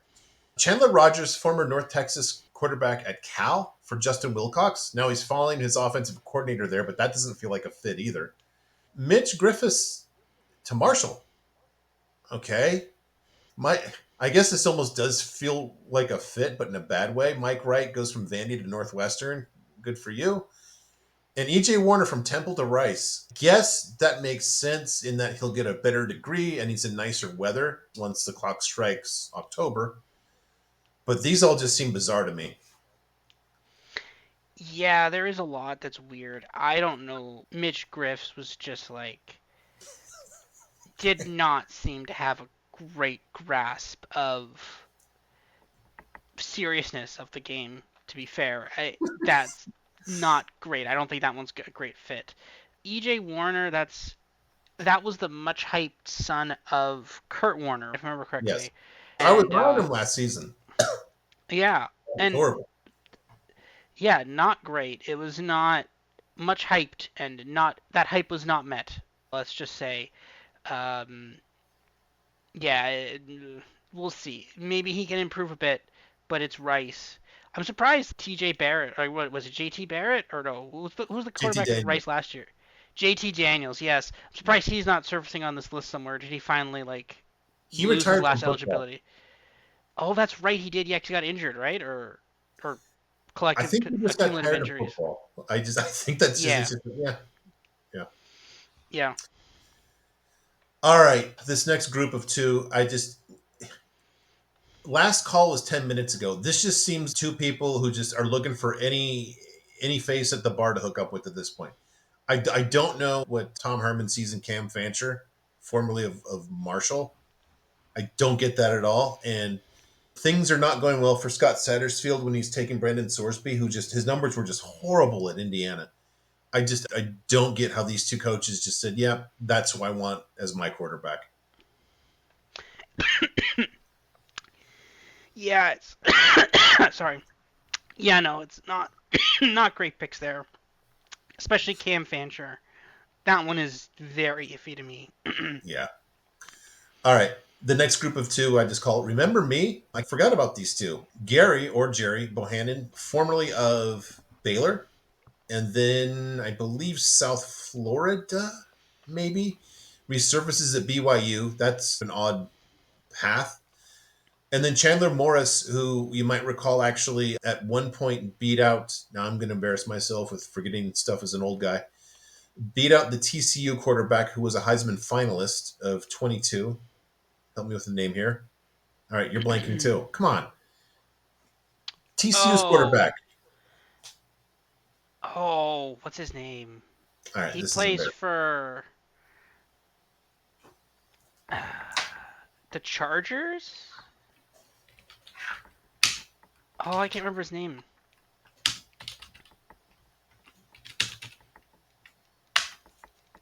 Max Duggan. That was embarrassing. Max Duggan. I knew it was a All D. Yeah, right. All right. Yeah. Matt Morris actually beat out Max Duggan at the beginning of his Heisman finalist season. Just two names that are just off the radar and just, oh, I remember you. Yeah. not great, and that's not a great pickup for BYU there either. No. And then there's the last group. Unfortunately, I do remember you. I don't find any stats for him, but our buddy Spencer Petras, formerly of Iowa, now resurfaces at Utah State, who my Trojans play in week 2. I'm delighted for that matchup. That is a good warm up for Danton Lynn. How did they let him?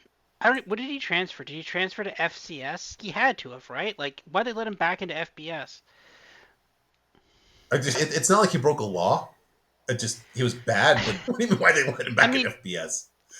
it's so funny because if we was he? Oh, no, he was the starter for Iowa, and then there was the Yeah, backup, and then the backup was worse, and then they're like, okay, or no, was he the yeah. backup? I can't remember. It was He that was. guy with his last name rhymes with flotilla. That's all I forget. I can't. It was so bad. They were Yeah, both horrible, and and then then they're like, McNamara oh, okay. snaps, and I don't even know if he played for Iowa last year. I don't know if he was like on the roster last year. He literally No, there's no 2023 for him on the sports reference page for him. Maybe he took a for Mormon mission. Petras That's why he's in Utah State now. I don't know. became a Mormon. That was the only option. It, I don't. I just yeah. It's like Blake Anderson wants to get fired at this point. I don't know why you do that. Um, but that'll make for some good late night Mountain West games. I can tell you that. Just Yeah, seeing for him for trying to sure. come back after being down 10 points. Okay. You that's like the time when obviously we talk about football analytics and it's oh you go for the touchdown, but you're against Utah State you're like no kick the field goal it's fine Yeah, the it's game's just yeah, over now. it's okay. All right, the most important wide receiver transfers. Last season, we actually talked about that. This is going to happen. This Kelly, I got to learn this last name. The guy from UTEP, he landed in Mississippi State. Another interesting dimension for that Blake Shapen, Jeff Levy. There could be pieces. There could be who knows. I don't know, but interesting. Colin Lacey goes from South Alabama to Louisville. Nice little piece for him to work with Tyler Shuck. Another Indiana little piece here. You just listen to this podcast. There's a lot of little pieces together. Elijah Sarrett goes from JMU to Indiana. I believe he was all conference at JMU. CJ Daniels leaves Liberty, goes to LSU. Chris Mitchell. This is another big move as far as I'm concerned. Upgraded offensive coordinator. Riley Leonard. They get this guy. Probably the only thing that was good about Florida International last season. I don't know if our guy Keon Jenkins is going to be any good without this guy, Chris Mitchell, who lands at Notre Dame. Jamori Macklin, another guy who insists on having his heart broken by going to play for Bush Hamden. And to your point, the piece is getting picked apart from Washington State. Josh Kelly, their good receiver, goes to Texas Tech. Hmm.